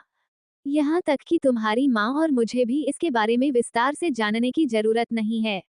ऐसा लग रहा था कि लुओ यांग ने उन्हें कुछ बातें बताई थी, लेकिन लुओ युहिंग और सू मुकिंग स्पष्ट रूप से और अधिक जानकारी के लिए दबाव नहीं डालने वाले थे। इसके बजाय वे चाहते थे कि लुओ चेन अपना रहस्य सुरक्षित रखे। हालांकि आपने जिस दुकान को दोबारा खोला है, उसके बारे में मुझे थोड़ी जिज्ञासा है। तो क्या मैं तुम्हें कल इसे दिखाने ले जाऊंगा? लुओ युहिंग ने स्वाभाविक रूप से तुरंत सहमति दे दी। लुओ चेन ने देखा कि सू मुकिंग और लुओ युहिंग थके हुए लग रहे थे। वह जानता था कि उन्होंने गुप्त क्षेत्र में कई कठिनाइयों का सामना किया है, इसलिए उसने उन्हें पहले आराम करने के लिए कहा और बताया कि अच्छी तरह से आराम करने के बाद वे किसी भी बात पर चर्चा कर सकते हैं। अपने दोनों बच्चों को सुरक्षित देखकर लुओ युहिंग और सू मुकिंग की सबसे बड़ी चिंता दूर हो गई। अब उन्हें एहसास हुआ कि दोनों को पर्याप्त आराम की जरूरत है, इसलिए उन्होंने लुओ चेन की व्यवस्था को अस्वीकार नहीं किया। आज रात लुओ चेन के परिवार ने चैन की नींद ली, लेकिन किग्यांग शहर के लोग रात भर जागते रहे। हालांकि रात हो चुकी थी, फिर भी विशालकाय उड़ने वाले बीस्ट मास्टर समय समय पर किग्यांग शहर के ऊपर से उड़ते रहे और सड़कों पर कदमों की धीमी आवाज गूंजती रही, मानो कोई विशाल सेना पलायन कर रही हो। लुओ परिवार के क्षेत्र के बाहर एक विशाल ऊर्जा अवरोध द्वारा बाहरी गड़बड़ी को रोक दिया गया था, इसलिए लुओ चेन, जो गहरी नींद में सो रहा था, उसे पता नहीं चला कि किग्यांग शहर में एक बड़ी घटना घटित हुई है। शहर के भीतर अशांत हलचलें भोर तक जारी रहीं।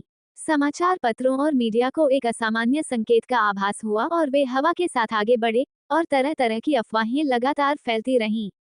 ब्रेकिंग, मध्य शहर के लियुगुआंग शहर के किन परिवार, फेंग परिवार और हे परिवार ने संयुक्त रूप से हानहाई गुप्त क्षेत्र पर हमला किया। चौंकाने वाली बात, तीनों परिवारों ने मिलकर 60 किंग बीस्ट को मार डाला। बीस्ट मास्टर ने हानहाई सीक्रेट दायरे पर इस हमले के लिए धन्यवाद दिया। दूसरी खबर देखते ही लुओ चेन ने अपनी जीभ चटकाने से खुद को नहीं रोका, ये सोचते हुए कि यह शहर वास्तव में मध्य शहर के रूप में अपनी प्रतिष्ठा पर खरा उतरा है। इसके केवल 3 परिवारों की ताकत ही किग्यांग शहर को 3 बार जोत सकती है। सुबह 6:12 बजे तीनों परिवारों की टीम हानहाई सीक्रेट दायरे से पीछे हट गई, लेकिन टीम में कई बीस्ट मास्टर्स घायल हो गए और कर्मियों की संख्या में काफी कमी आई, जिससे पता चलता है कि तीनों परिवारों की संयुक्त टीम को भारी नुकसान हुआ। 4 लोगों का परिवार सू मुकिंग द्वारा सावधानीपूर्वक तैयार किया गया नाश्ता खाते हुए समाचार सुन रहा था।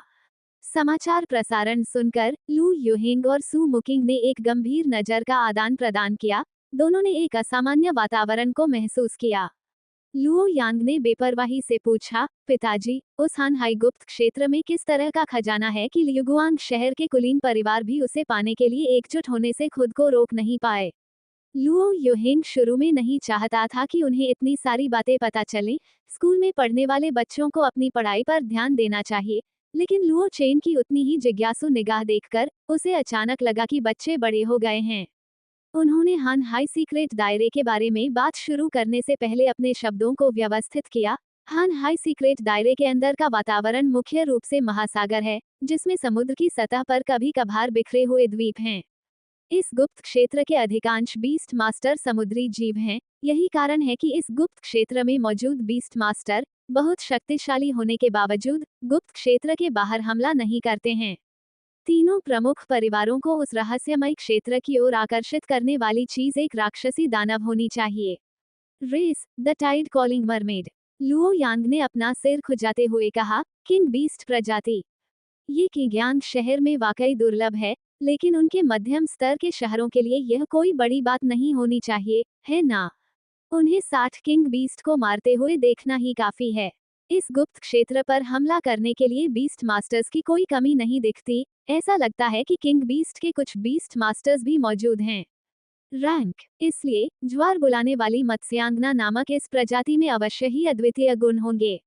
लुओ यांग की उलझन सुनकर लुओ युहिंग की आंखों में एक मुस्कान चमक उठी और उन्होंने धैर्यपूर्वक समझाया, आपको यह अवश्य पता होगा कि किंग बीस्ट प्रजातियों के बीच अभी भी अंतर हैं।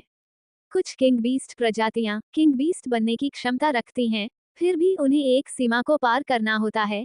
यदि वे उस बाधा को पार नहीं कर पाती हैं, तो वे अपने जीवनकाल में कभी भी किंग बीस्ट नहीं बन पाएंगी। और एक अन्य प्रकार की किंग बीस्ट प्रजाति के परिपक्व होने पर किंग बीस्ट बनने की गारंटी होती है। इस प्रक्रिया के दौरान किसी भी प्रकार की कोई बाधा नहीं आती है। लुओ यांग ने हैरानी से कहा, तो ज्वार बुलाने वाली जलपरी निश्चित रूप से दूसरे प्रकार की होगी। लुओ युहिंग ने मुस्कुराते हुए सिर हिलाकर उनकी बात की पुष्टि की। अब ये समझना मुश्किल नहीं है कि मिडिल सिटी के 3 प्रमुख परिवार इतनी मेहनत क्यों करेंगे। जब तक वे ज्वार बुलाने वाली मत्स्यांगना को नियंत्रित करते रहेंगे, उनकी संतानें लगातार किंग बीस्ट के रूप में विकसित होती रहेंगी। बीस्ट मास्टर्स अपने परिवारों की समृद्धि और दीर्घायु को देखते हुए वे स्वाभाविक रूप से हानहाई सीक्रेट दायरे पर रातों रात हमला करने के लिए उत्सुक थे, संभवतः इस डर से कि देरी से जटिलताएं उत्पन्न हो सकती हैं। हालांकि मध्य नगर और राजा पद से संबंधित ये मामले लुओ चेन के लिए बीस्ट मास्टर्स अभी भी कुछ हद तक दूर की बात हैं, इसलिए उत्साह भरी बातें सुनने के बाद लुओ चेन ने ज्यादा ध्यान नहीं दिया। नाश्ते के बाद चारों सदस्य एक साथ चेन्यांग पेट्स हो गए। लुओ युहिंग और सू मुकिंग दुकान में हुए बदलावों को देखकर सचमुच हैरान थे, लेकिन दोनों ने अपने सवाल अपने तक ही सीमित रखे और इन बदलावों के कारणों के बारे में नहीं पूछा। लुओ चेन ने सक्रिय रूप से लुओ युहिंग और उसकी पत्नी को उन कुछ चीजों के बारे में बताया जिनके बारे में वह बात कर सकता था, जैसे कि रूपांतरण कुंड का कार्य, गुप्त क्षेत्र और संरक्षक आत्मा पशु, रंगीन ध्वनि आत्मा फिंच। गुप्त क्षेत्र का दौरा करने के बाद लुओ युहिंग को सबसे ज्यादा दिलचस्पी उन दो पशु स्वामियों में थी जिन्हें उसने पहले कभी नहीं देखा था, किंग्यू घास और रंगीन ध्वनि आत्मा चिड़िया। शायद यह उन प्रजनकों के लिए एक आम समस्या थी जो शोध का आनंद लेते थे। उन्होंने शोध के लिए किंग्यू घास से एक पत्ता काट लिया और किंग्यू घास पर एक व्यापक परीक्षण भी करना चाहते थे। यहाँ तक कि रंगीन ध्वनि आत्मा फिंच ने भी लुओ चेन की मौन स्वीकृति से लुओ युहिंग के शोध के लिए एक पंख और रक्त की एक छोटी नली प्रदान की। अपने माता पिता को अपने अंदर आए बदलावों को स्वीकार करते देख लुओ चेन ने भी राहत की सांस ली। अब किंग्यांग शहर में उसका एक समर्थक था, इसलिए उसे कल झांग झेंग का अनुरोध याद आ गया। चेन लुओ, कल किंग्यू घास का एक और बैच आया। क्या आप इसे अभी भी खरीदना चाहते हैं? झांग झेंग स्वीकार करते हुए, हाँ, कितने? मैं अभी दुकान पर आ रहा हूँ।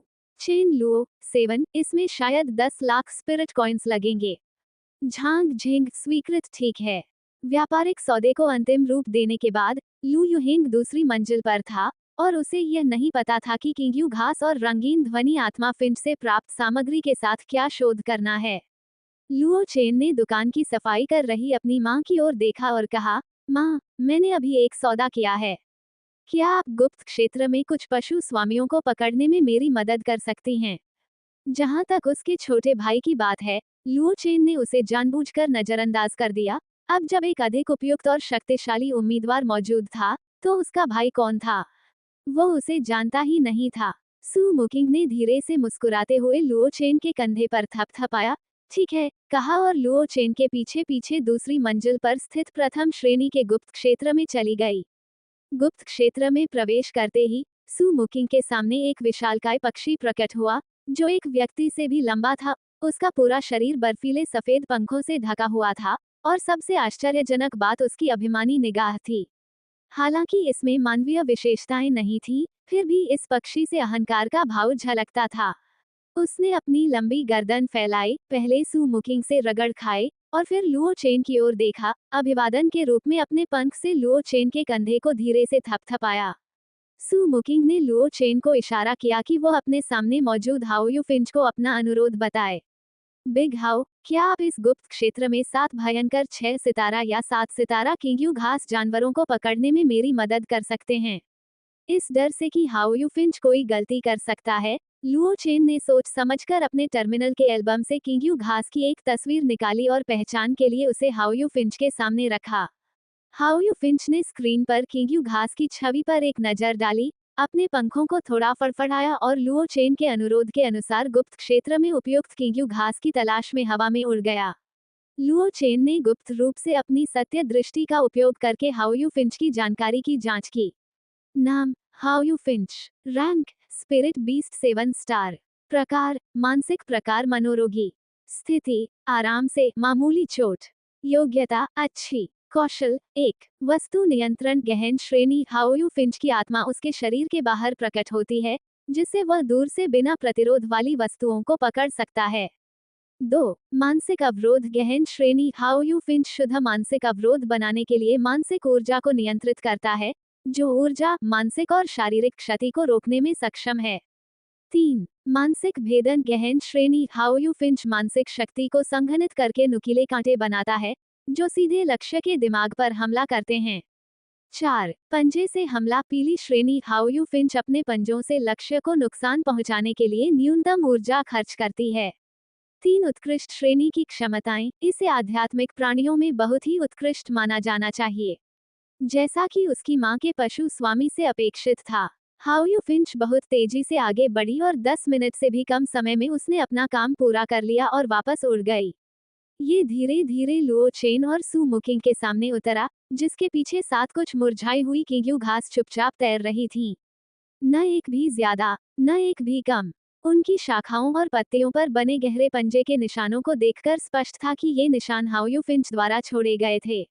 लुओ चेन ने पहले से तैयार किए गए गमले निकाले और सू मुकिंग के साथ मिलकर उन्होंने 7 किंग्यू घास को गमलों में लगाया। फिर हाओयू फिंच से अपनी वस्तु नियंत्रण कौशल का उपयोग करके उन्हें पहली मंजिल पर ले जाने में मदद करने के लिए कहा। उनके काम खत्म करने के कुछ ही देर बाद झांग झिंग दुकान में घुस आया। शायद कल तीनों परिवारों द्वारा गुप्त क्षेत्र पर किए गए हमले से प्रभावित होकर दुकान आज काफी देर तक खुली रही, लेकिन कुछ ही ग्राहक आए और दुकान सुनसान लग रही थी। झांग परिवार का लड़का। जैसे ही झांग झिंग दुकान में दाखिल हुआ, सू मुकिंग ने उसे पहचान लिया। झांग झिंग, जो अभी अभी दरवाजे से अंदर आया था, ने एक परिचित आवाज सुनी और थोड़ा चौंक गया। दुकान में सू मुकिंग को देखकर उसके चेहरे के भाव स्पष्ट रूप से सख्त हो गए। तो ये स्वयं मैडम लुओ हैं। मैडम लुओ, गुप्त लोक से सुरक्षित लौटने पर आपको बहुत बहुत बधाई। आप स्वर्ग द्वारा संरक्षित एक भाग्यशाली व्यक्ति हैं। शांग झिंग को देखकर, जो काफी सलीके से पेश आ रहा था, सू मुकिंग ने सिर हिलाते हुए कहा, आप वही ग्राहक हैं जो चेना के साथ व्यापार करते हैं। चेना। झांग झिंग ने देखा कि सू मुकिंग उसे कितनी आत्मीयता से बुला रही है। फिर उसने अपने बगल में बैठे लुओ चेन की ओर देखा और आश्चर्य से कहा, क्या लुओ चेन मैडम लुओ का सबसे बड़ा बेटा है? इसमें कोई आश्चर्य की बात नहीं थी कि झांग झिंग ने लुओ चेन को नहीं पहचाना। लुओ चेन अक्सर इलाज के लिए अन्य स्थानों पर जाते थे और किंग्यांग शहर में शायद ही कभी रुकते थे। यहाँ तक कि जब वे किंग्यांग शहर लौटते थे, तब भी वे शायद ही कभी बाहर जाते थे। इसलिए जो लोग लुओ युहिंग और उनकी पत्नी के बहुत करीब नहीं थे, वे मूल रूप से लुओ चेन के अस्तित्व के बारे में भी नहीं जानते थे। आखिरकार वे बहुत करीबी दोस्त नहीं थे, इसलिए सू मुकिंग का उसे कुछ भी समझाने का कोई इरादा नहीं था। उसने हाथ हिलाते हुए कहा, चलिए लेन देन शुरू करते हैं। ये देखकर कि सू मुकिंग की बातचीत जारी रखने की कोई इच्छा नहीं थी, झांग झिंग ने भी समझदारी दिखाते हुए आगे कोई सवाल नहीं पूछा। लुओ चेन उसे मुख्य हॉल में मौजूद 7 किंग्यू घास की जांच करने के लिए ले गया। समस्या न होने की पुष्टि के बाद उन्होंने बिक्री अनुबंध पर हस्ताक्षर किए और उसने तुरंत अपना कार्ड स्वाइप करके भुगतान कर दिया। छठे रैंक के भयंकर जीव अभी भी 100,000 स्पिरिट कॉइन में बिक रहे थे, जबकि 7वें रैंक के भयंकर जीवों की कीमत उनकी योग्यता के आधार पर थोड़ी समायोजित की गई थी। कुल मिलाकर सातों जीव 840,000 स्पिरिट कॉइन में बिके। झांग झिंग के किंग्यू घास लेकर चले जाने के बाद लुओ चेन ने उत्सुकता से सू मुकिंग से पूछा, माँ, आप उसे कैसे जानती हैं? सू मुकिंग ने शरारत से रंगीन ध्वनि आत्मा चिड़िया को अपने हाथ से छेड़ा और रंगीन ध्वनि आत्मा चिड़िया के पास सभ्य और मनमोहक होने का नाटक करने के अलावा कोई विकल्प नहीं था। वो 2 साल पहले तुम्हारे पिता ने उसके कंकाल सैनिक को प्रशिक्षित करके पदोन्नत किया था।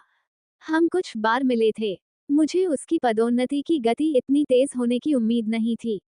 मैं समझ गया। लुओ चेन को अचानक समझ आ गया, लेकिन ऐसा लगता है कि उसे नीदर सिस्टम बीस्ट कंपेनियन की बहुत मांग है। सू मुकिंग ने खूंखार जानवर, छोटे सुगंधित सुअर के मांस का एक छोटा टुकड़ा हवा में उछाला। रंगीन ध्वनि आत्मा चिड़िया तेजी से और सटीकता से उड़कर उसे पकड़ लिया और फिर बड़े चाव से निगल गई। यह शायद उसकी बीस्ट कंपेनियन प्रतिभा से संबंधित हो सकता है। ऐसा लगता है कि वह केवल नेदर सिस्टम के बीस्ट कंपेनियन को ही अनुबंधित कर सकता है। जब उसकी बीस्ट कंपेनियन प्रतिभा पहली बार प्रकट हुई, तो उसने लंबे समय तक किसी बीस्ट कंपेनियन को अनुबंधित नहीं किया। उसका वर्तमान बीस्ट कंपेनियन, स्केलेटन सोल्जर, उसके पिता ने दूसरे शहर से बहुत बड़ी कीमत पर प्राप्त किया था। जैसे कुछ याद आने पर सू मुकिंग के चेहरे पर थोड़ी उदासी छा गई। स्थिति को संक्षेप में समझने के बाद लुओ चेन अचानक चुप हो गया, क्योंकि सिस्टम ने उसे पहले ही सूचित कर दिया था कि कार्य पूरा हो गया है और वह किसी भी समय पुरस्कार का दावा कर सकता है। कार्य 2, स्टोर में 10 बीस्ट कंपेनियन बेचें। पूर्ण पुरस्कार, स्टोर रैंक को लेवल 1 में अपग्रेड किया गया। दावा लंबित। खैर, इस समय दुकान में कोई नहीं था, इसलिए लुओ चेन ने दरवाजा बंद कर दिया और अस्थायी रूप से बंद का बोर्ड लगा दिया। फिर उसने अपनी माँ को ध्यान से देखा और उसे आगाह करने का फैसला किया, माँ, बाद में आप जो भी देखें, आपको शांत रहना होगा। सू मुकिंग ने लुओ चेन का निर्देश सुना, लेकिन उसका अर्थ नहीं समझा। वह शांत भाव से लुओ चेन की ओर देखती रही और उसके स्पष्टीकरण की प्रतीक्षा करने लगी। किसने सोचा था कि लुओ चेन इस वाक्य को बिना सोचे समझे पूरा करेगा और फिर अपनी आंखें बंद कर लेगा। इनाम प्राप्त कर लिया गया है, वर्तमान में वितरण किया जा रहा है। सू मुकिंग ने लुओ चेन की व्याख्या नहीं सुनी। इसके बजाय उसने अंतरिक्ष के विस्तार की क्रीक क्रीक ध्वनि सुनी, और यहाँ तक कि उसके और लुओ चेन के बीच की दूरी भी दोगुनी हो गई। जगह के विस्तार के साथ साथ स्टो में मौजूद सुविधाओं में भी बदलाव आ रहा था। पिंजरे अब छोटे, एक के ऊपर एक रखे जाने वाले स्थान नहीं रहे। वे एक प्रकार के पत्थर के पिंजरों में बदल गए, जिनका आंतरिक क्षेत्रफल लगभग 10 वर्ग मीटर था, जो कुछ मध्यम आकार के जानवरों को रखने के लिए बिल्कुल उपयुक्त था। हालांकि जगह दोगुनी होने के बावजूद पहली मंजिल पर केवल 30 पिंजरे ही थे। शेष स्थान का उपयोग गलियारों के लिए या ग्राहकों के आराम करने के लिए कुछ मेज कुर्सियां उपलब्ध कराने के लिए किया गया था। लुओ चेन ने सिर हिलाए बिना नहीं रह सकी। ऐसा लग रहा था कि सिस्टम भी बुटीक मार्ग अपनाने का इरादा रखता है। बिक्री के लिए तैयार किए गए बीस्ट कंपेनियन अब प्रवेश द्वार के पास पिंजरों में रखे गए थे। लुओ चेन ने चारों ओर देखा, लेकिन उसे वे बीस्ट कंपेनियन नहीं मिले जिन्हें बिक्री के लिए रखा गया था। सिस्टम सिस्टम दूसरों ने यहाँ जिन बीस्ट कंपेनियंस को भेजा था, वे कहाँ हैं? तुमने उन्हें कहाँ रखा है? दूसरी मंजिल पर। सिस्टम की आवाज थोड़ी सुस्त थी। सिस्टम का जवाब सुनकर लू चेन ने अपनी छाती थपथपाई और राहत महसूस की। अगर उसके पास सौंपे गए इतने सारे पशु साथी गायब हो गए, तो पैसों का नुकसान तो मामूली बात थी, लेकिन दुकान का न चल पाना बहुत बड़ी बात थी। लुओ चेन ने अपनी नाक रगड़ी और आसपास के बदलावों से स्तब्ध सू मुकिंग की ओर देखा और धीरे से कहा, माँ, क्या आप ठीक हैं? सू मुकिंग ने अपना सिर खुजलाया। ऐसा लग रहा था जैसे वह वास्तविकता पर सवाल उठा रही हो। एक पल रुकिए, मुझे इसे समझने दीजिए। अपने कंधे उचकाते हुए लुओ चेन दुकान में हुए बदलावों को देखने के लिए खुद ही दूसरी मंजिल पर चला गया। दूसरी मंजिल पर पहुंचने पर उसने पाया कि उस जगह को पूरी तरह से दो भागों में बांट दिया गया था। एक दरवाजे पर कंसाइंस रूम लिखा था और दूसरे पर कल्टीवेशन रूम लिखा था। लुओ चेन ने दोनों कमरों को देखा और पाया कि वे लगभग एक ही आकार के थे। प्रत्येक का क्षेत्रफल लगभग 500 वर्ग मीटर था। कंसाइनमेंट रूम में 20 से अधिक पिंजरे भी थे। जाहिर तौर पर इनमें कंसाइन किए गए बीस्ट कंपेनियन रखे जाते थे। इस व्यवस्था से कंसाइन किए गए और बेचे गए बीस्ट कंपेनियन पूरी तरह से अलग रहते थे। नियमित व्यावसायिक घंटों के दौरान ग्राहकों की निरंतर आवाजाही के कारण इसने माल धुलाई के लिए रखे गए बीस्ट कंपेनियन को परेशान करने से भी बचा लिया। कल्टीवेशन रूम में भी कुछ बदलाव किए गए। मौजूदा ट्रांसफॉर्मेशन पूल के अलावा अटैक सिमुलेटर नामक एक नया उपकरण जोड़ा गया। ट्रांसफॉर्मेशन पूल का कोटा एक बार फिर बदल गया है। अब प्रतिदिन 10 मध्यम और छोटे आकार के बीस्ट कंपेनियन ही मिल सकेंगे। यह विशेष उपकरण पूरे कमरे के 1/4 हिस्से में फैला हुआ था। बाहर से देखने पर यह किसी विशेष प्रकार के कांच से ढका हुआ प्रतीत होता था। लुओ चेन ने इसका ध्यानपूर्वक अध्ययन किया और अंततः इस उपकरण का उपयोग करने का तरीका समझ लिया। सबसे पहले, यह उपकरण स्पिरिट बीस्ट की शक्ति के विभिन्न कौशलों का अनुकरण कर सकता था। फिर, इस सिमुलेशन डिवाइस में एक बीस्ट कंपेनियन को रखकर, बीस्ट कंपेनियन पर हमला करने के लिए विभिन्न स्किल्स का अनुकरण किया जा सकता है, जिससे बीस्ट कंपेनियन की सहन शक्ति, प्रतिक्रिया गति, ढाल की ताकत और अन्य क्षमताओं को प्रशिक्षित किया जा सके।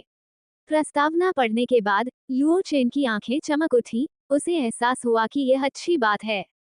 हालांकि इसमें एक पेंच था। यदि वो किसी विशेष कौशल का अनुकरण करना चाहता था, तो अनुकरण करने से पहले एक पशु साथी द्वारा इस उपकरण में उस कौशल का उपयोग किया जाना आवश्यक था। हालांकि लुओ चेन को इस छोटी सी खामी की कोई चिंता नहीं थी। साधना कक्ष से बाहर निकलते हुए लुओ चेन ने उत्सुकता से तीसरी मंजिल की ओर देखा। इस उन्नयन से चेन्यांग पेट स्टो में एक और मंजिल जुड़ गई थी। वह इस बात को लेकर बेहद उत्सुक था कि तीसरी मंजिल पर उसे किस तरह का आश्चर्य मिलेगा। तीसरी मंजिल पर पहुंचने पर लुओ चेन को खोलने के लिए न तो कोई कमरा मिला और न ही कोई दरवाजा। सीढ़ियों का आखिरी पायदान चढ़ने के बाद पूरी तीसरी मंजिल खुली हुई थी। तीसरी मंजिल के कोने में केवल एक अकेला प्रकाश द्वार खड़ा था। बाकी सब छत और फर्श था, लगभग खाली दीवारें। ठीक है, तीसरी मंजिल पर उसे सिर्फ एक कमरा मिला और कुछ नहीं। लुओ चेन ने अपनी हल्की निराशा को मन में ही दबा लिया। इसी क्षण प्रकाश द्वार में कंपन हुई और उसमें से लुओ युहिंग और लुओ यांग की आकृतियां प्रकट हुईं। लुओ युहिंग के चेहरे पर हल्की सी खुशी देखकर लगता है कि वह अभी अभी किसी चीज पर शोध कर रहा होगा। प्रकाश द्वार से बाहर निकले दोनों लोगों ने चारों ओर देखा और दुकान में हुए बदलावों को स्पष्ट रूप से महसूस किया। भाई, दूसरी मंजिल पर स्विमिंग पूल कहाँ है? लुओ यांग को अभी भी लग रहा था कि वे दूसरी मंजिल पर ही हैं। लुओ चेन के होंठ हल्के से फड़क उठे और वो मुस्कुराते हुए बोला, जब तुम दोनों अंदर थे, तब दुकान का नवीनीकरण हो गया। लुओ चेन का जवाब सुनकर लुओ यांग की आंखें चौड़ी हो गईं। इतने कम समय में क्या हो गया था? आप दोनों पहले आसपास देख लीजिए। मैं अपग्रेड किए गए स्टोव का अध्ययन करने जा रहा हूँ। ये कहने के बाद लुओ चेन ने उनकी प्रतिक्रियाओं को नजरअंदाज किया, मुड़ा और सीढ़ियों के कोने से गायब हो गया। लुओ चेन पहली मंजिल पर गया, एक आरामदायक कुर्सी ढूंढी और सोफे पर बैठ गया। आंखें बंद करते ही उसके सामने दुकान का पैनल दिखाई देने लगा। ऊपरी दाईं कोने में स्टोव की रैंक दर्शाने वाली संख्या 0 से बदलकर 1 हो गई थी। पहले का वह पैनल, जो पहले बहुत ही साधारण था, थोड़ा और परिष्कृत हो गया था, लेकिन उसमें अभी भी एक मजबूत वेब गेम शैली थी, जो स्पष्ट रूप से एक छोटे डेवलपर द्वारा बनाई गई थी। हालांकि इनमें से कुछ भी महत्वपूर्ण नहीं था। महत्वपूर्ण तो नए कार्य थे। जैसे ही सिस्टम को यह एहसास हुआ कि लुओ चेन स्टोव पैनल का अध्ययन कर रहा है, सिस्टम की आवाज तुरंत सुनाई दी। स्टोव रैंक को लेवल 1 पर अपग्रेड कर दिया गया है। स्टोव पॉइंट सिस्टम सक्रिय कर दिया गया है। स्टोव सप्लाई मॉड्यूल सक्रिय कर दिया गया है। विभिन्न कार्यों को पूरा करने या स्टोव में बीस्ट कंपेनियन को सफलतापूर्वक बेचने से आपको संबंधित अंक मिलेंगे। अर्जित अंकों का उपयोग सप्लाई मॉड्यूल में वांछित वस्तुएं खरीदने के लिए किया जा सकता है। लुओ चेन ने अपने पॉइंट बैलेंस पर नजर डाली। एक बड़ा 0 देखकर उसकी आंखें चौंधिया गईं। वह जानता था कि पहले पूरे किए गए कार्यों और बेचे गए बीस्ट कंपेनियन से उसे कोई भी पिछला पॉइंट नहीं मिलेगा। पैनल पर सप्लाई मॉड्यूल खोलने पर वर्चुअल शेल्फ पर 5 वस्तुओं की तस्वीरें दिखाई दी। उन पर क्लिक करने से उनकी विस्तृत जानकारी प्रदर्शित हो जाती थी। पहला था मिस्टिक स्पिरिट ग्रास, जिसकी कीमत 10 पॉइंट्स थी।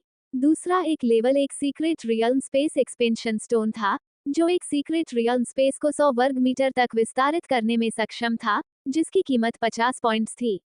तीसरा एक level 1 secret realm spirit QE concentration stone था, जो सीक्रेट रियल्म स्पेस के भीतर स्पिरिट क्यूई कॉन्सेंट्रेशन को 20 क्यूबिक मीटर तक बढ़ाने में सक्षम था, जिसकी कीमत 20 पॉइंट्स थी।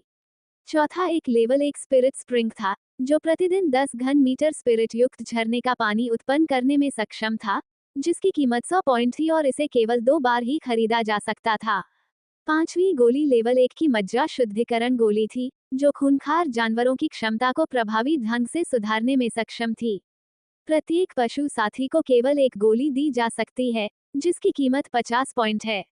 ये पांचों चीजें सप्लाई मॉड्यूल में प्रदर्शित थीं, और हर एक को देखकर लू चेन के मुंह में पानी आ रहा था। हालांकि उसके पास पॉइंट्स न होने के कारण वह केवल देख सकता था, छू नहीं सकता था, जो बहुत निराशाजनक था। अधिकांश पुनर्जन्म संबंधी नियमों के अनुसार रैंक बढ़ने के साथ साथ स्टोव में मिलने वाली सामग्री भी बेहतर और उन्नत होनी चाहिए। स्वाभाविक रूप से लुओ चेन ने भी इस बारे में जानकारी जुटाई। सकारात्मक उत्तर मिलने के बाद उन्होंने संतुष्टिपूर्वक पैनल को बंद कर दिया। आंखें खोलते ही उसने पाया कि उसकी मां, सू मुकिंग, पहली मंजिल पर नहीं थी। वह शायद दूसरी मंजिलों पर गई होगी, और लुओ चेन को इससे कोई फर्क नहीं पड़ा। दुकान का दरवाजा खोलते ही मूसलाधार बारिश की बूंदें अचानक लुओ चेन की पैंट पर पड़ गईं।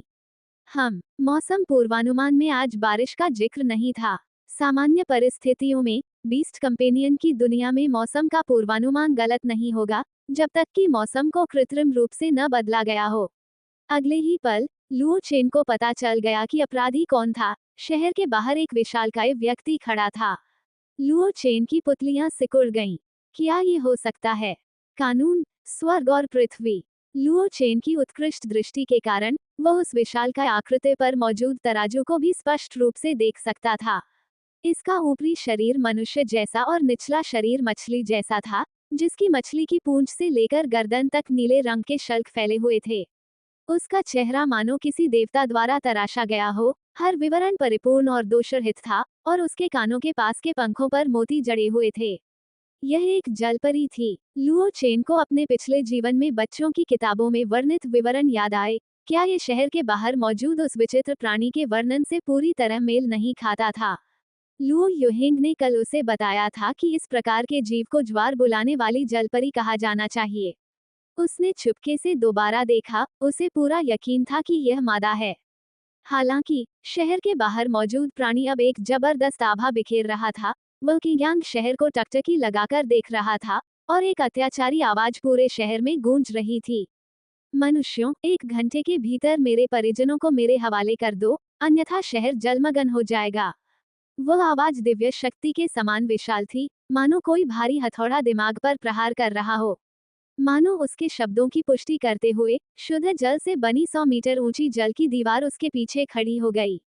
विशालकाय जल दीवार मजबूती से खड़ी थी, मानो ज्वार को बुलाने वाली जलपरी के आदेश का इंतजार कर रही हो, ताकि वह एक विशाल लहर में परिवर्तित होकर शहर की सुरक्षात्मक दीवार से टकरा जाए। बारिश और भी तेज हो गई। लुओ चेन मूल रूप से अपनी सत्य की आंख का उपयोग करके ज्वार बुलाने वाली मत्स्यांगना की जानकारी की जांच करना चाहता था, लेकिन वह कुछ भी नहीं देख सका, या तो दूरी बहुत अधिक होने के कारण या रंग का अंतर बहुत अधिक होने के कारण। कुछ समय बाद लुओ युहिंग और सू मुकिंग लुओ यांग के साथ दुकान के प्रवेश द्वार पर पहुंच गए और लुओ चेन के साथ शहर के बाहर उस विशालकाय जीव को निहार रहे थे। कानून, स्वर्ग और पृथ्वी, एक उजाड़ जानवर। लू युहिंग का चेहरा गंभीरता से भरा हुआ था कि यांग शहर वास्तव में अपनी स्थापना के बाद से सबसे बड़े संकट का सामना करने वाला था।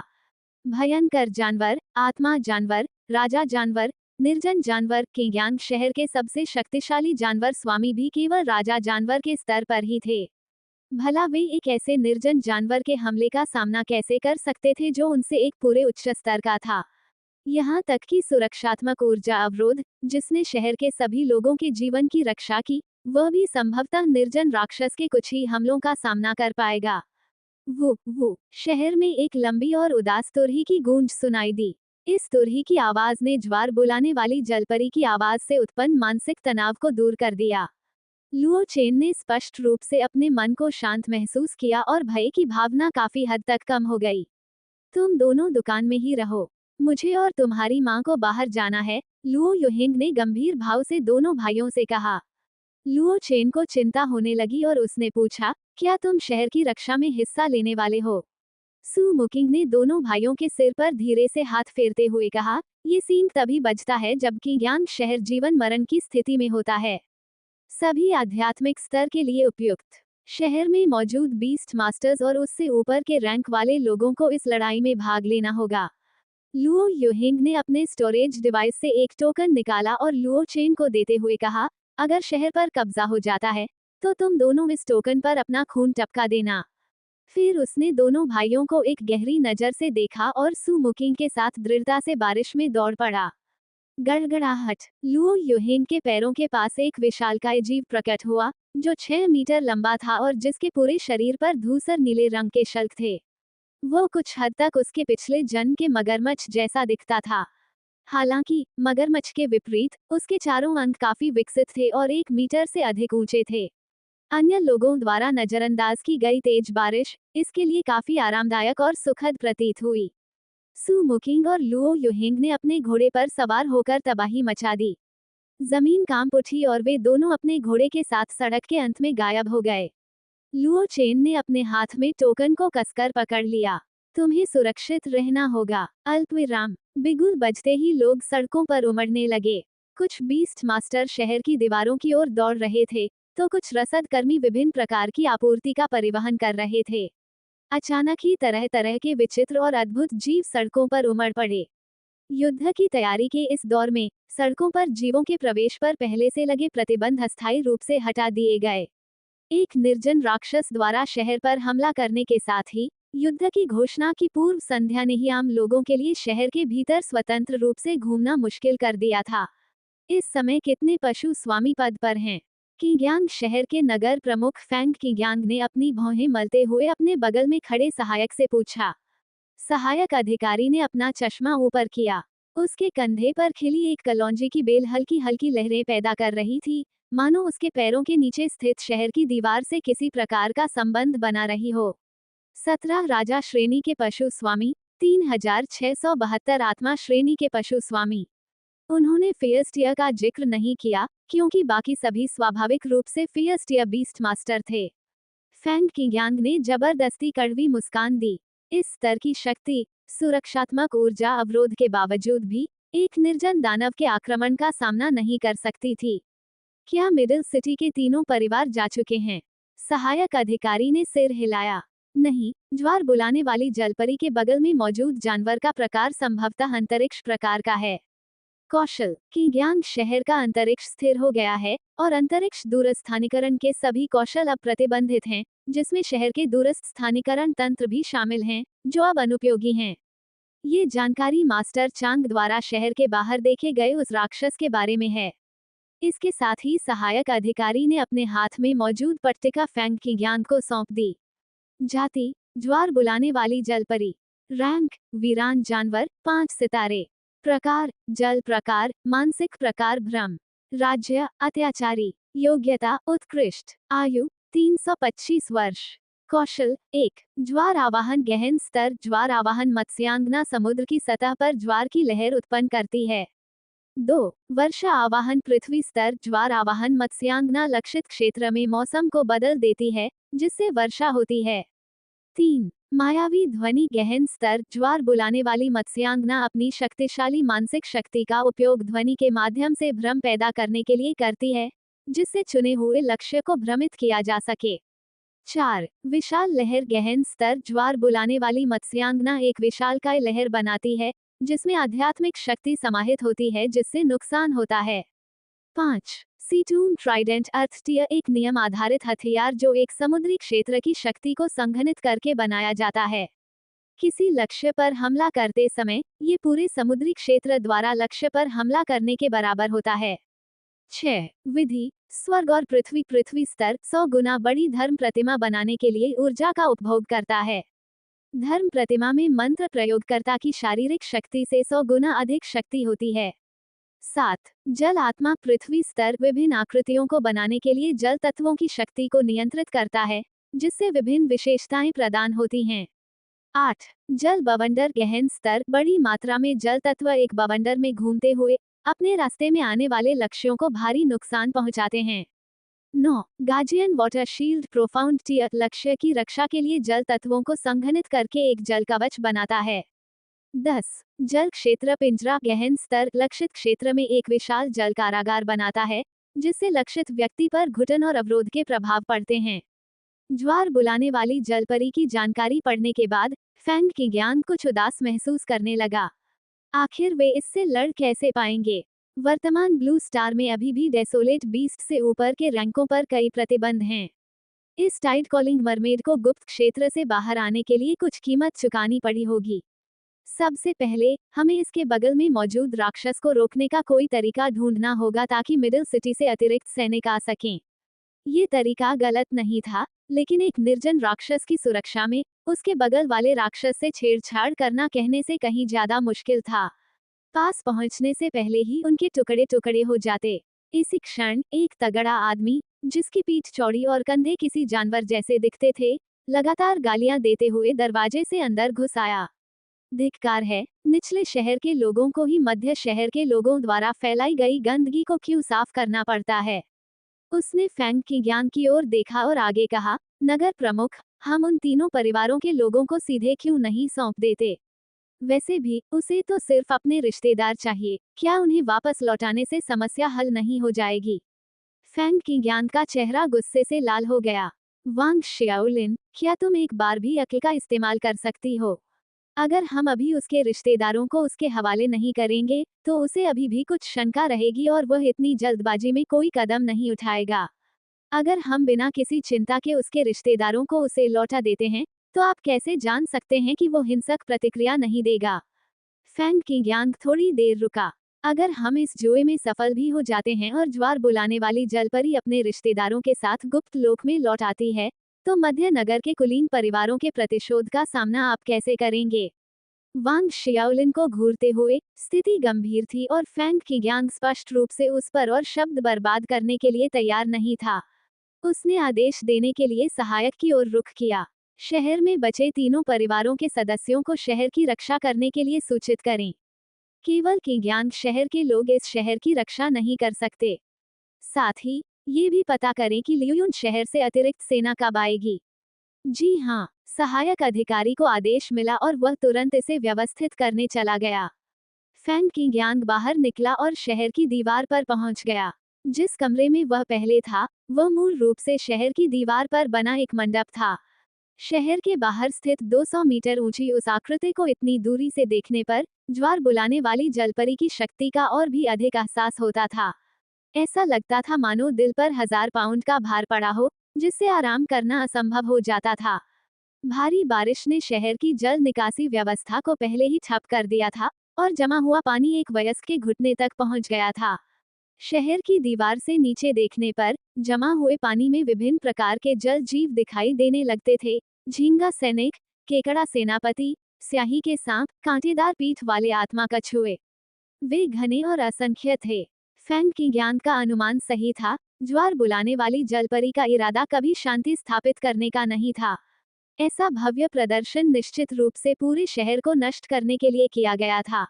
1 घंटे की समय सीमा निर्धारित करने का कारण संभवतः समुद्री जीवों के बीच लड़ाई के लिए उपयुक्त वातावरण बनाना था। हालांकि इस समय शहर के आम लोगों के लिए हर मिनट और हर सेकंड समान रूप से महत्वपूर्ण था। उन्हें ऊपरी शहर से अतिरिक्त सेना के आने का इंतजार करने के लिए समय चाहिए था।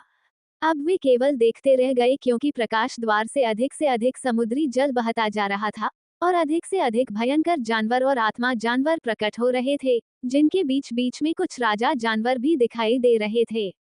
फैंग की ज्ञान शहर की दीवार के ऊपर खड़ा था। जब बारिश की बूंदें उस पर गिरने ही वाली थीं, तो ऐसा लग रहा था मानो वे एक अदृश्य झिल्ली द्वारा उसके शरीर से अलग हो गई हों। उसका दृढ़ चेहरा इधर उधर भागते सैनिकों और कानून प्रवर्तन दल के सदस्यों को घूर रहा था। उसके भावों में उतार चढ़ाव आ रहे थे। नगर स्वामी, वर्तमान स्थिति क्या है? फैंग की ज्ञान के बगल में अचानक एक थोड़ी उम्रदराज आवाज सुनाई दी। फैंग की ज्ञान आश्चर्य से मुड़ा। उसकी आवाज कुछ हद तक सम्मानजनक हो गई। मास्टर चांग, आप स्वयं क्यों आए हैं? हे कि ज्ञान शहर जीवन और मृत्यु के नाजुक मोड़ पर पहुंच गया है। इस बूढ़े आदमी में अभी भी लड़ने की ताकत है, तो मैं कैसे नहीं आ सकता? उस बूढ़े व्यक्ति ने भूरे सफेद रंग का लंबा गाउन पहन रखा था। उसके बाल सफेद थे और एक प्राचीन देहाती विशाल वृक्ष की आभा उसके चारों ओर फैली हुई थी, जो बारिश को पूरी तरह से बाहर रखती थी। उनके चेहरे पर झुर्रियां ही झुर्रियां थीं, जो उनकी बढ़ती उम्र का संकेत दे रही थीं। अगर वे जल्द ही राजा के पद से अगले पद तक नहीं पहुंचे, तो उनका जीवन हवा में जलती मोमबत्ती की तरह होगा, जो कभी भी बुझ सकता है। वह किंग्यांग शहर के king rank 5 star beast master, Luna to lamp breeder और किंग्यांग शहर के अध्यक्ष थे। प्रजनक संघ, चांगहेंग। चूंकि अब स्थानिक द्वार का उपयोग नहीं किया जा सकता है, इसलिए लियोयुन शहर से अतिरिक्त सैनिकों के आने में कुछ समय लग सकता है।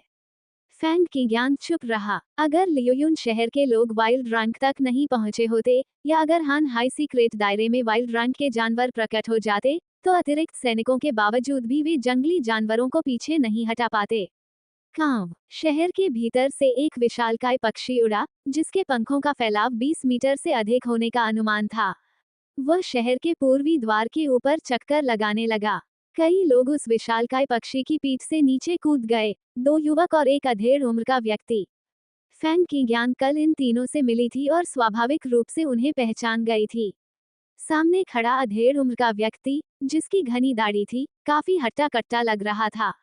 उसका नाम किन झो था, और वह किन परिवार का इस अभियान का मुख्य प्रभारी था। बाईं ओर खड़ा युवा और दुबला पतला व्यक्ति हे लियांग्यू था, जो लियुगुआंग शहर के हे परिवार से था।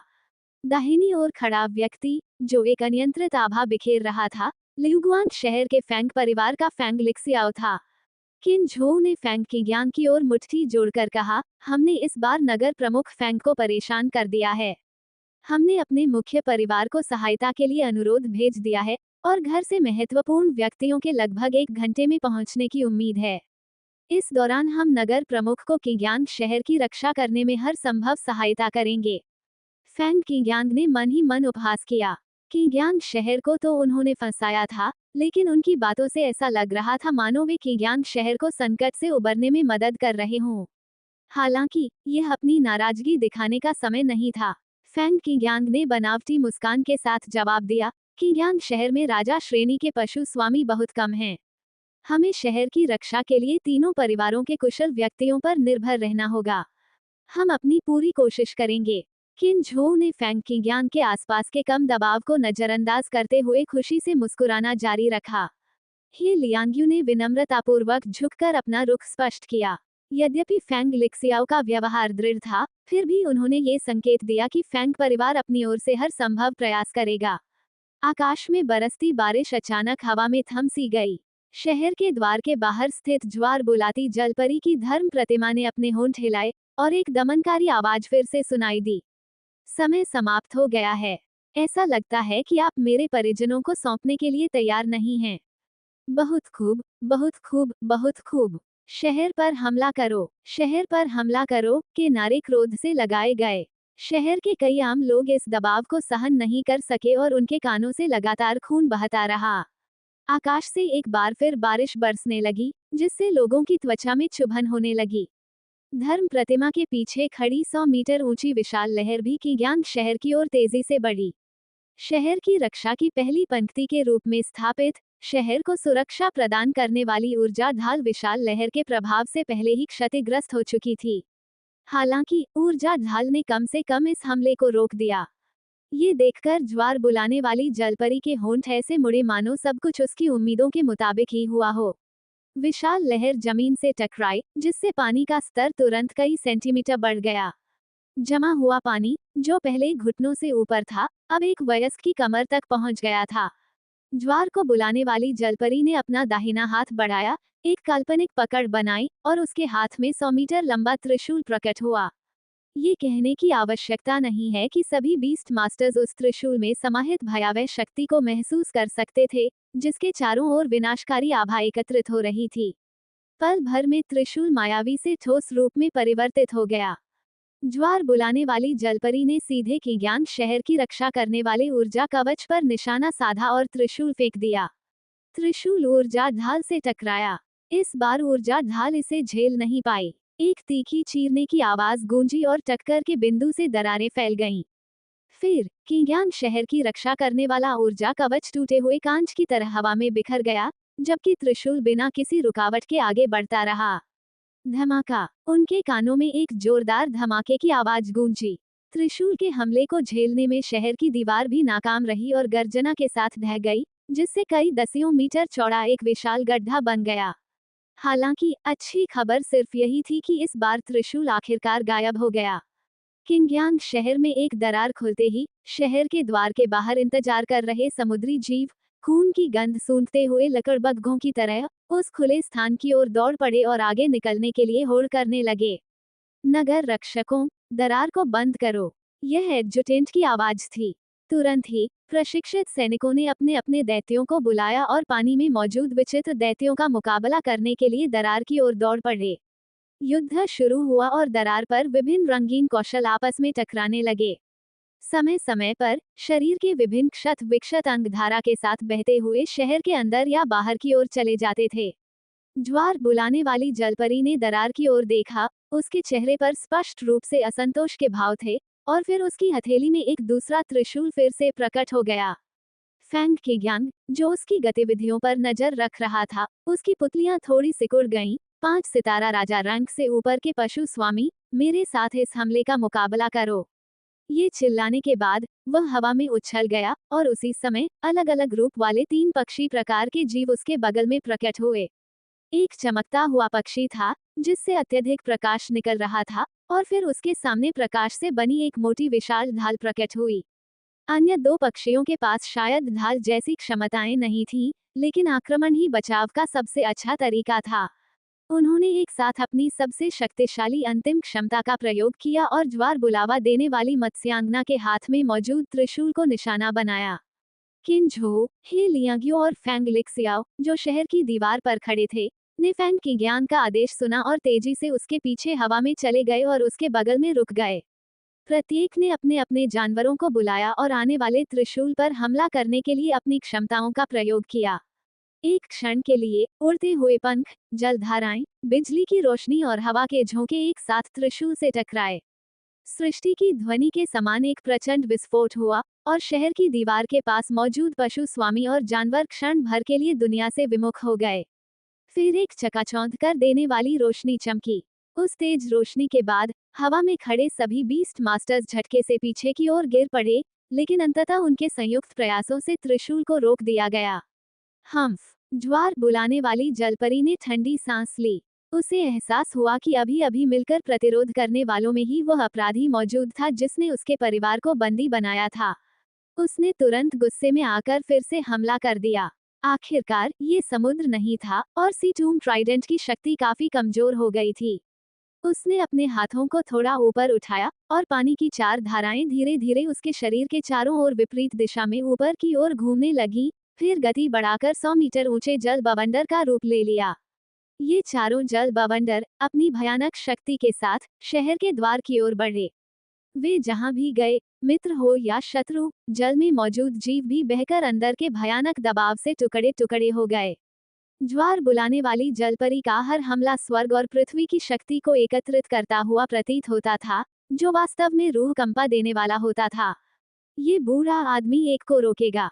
मास्टर चांग हेंग शहर की दीवार के एक कोने से बाहर निकले और फिर निडर होकर सबसे बाईं ओर स्थित जल बवंडर की ओर दौड़ पड़े। जब वह जल बवंडर के अपेक्षाकृत करीब था, तो उसे घेरने वाली वृक्ष की छाया अचानक ठोस हो गई और फिर तुरंत शहर के द्वार के बाहर नीचे की ओर जड़ जमा ली।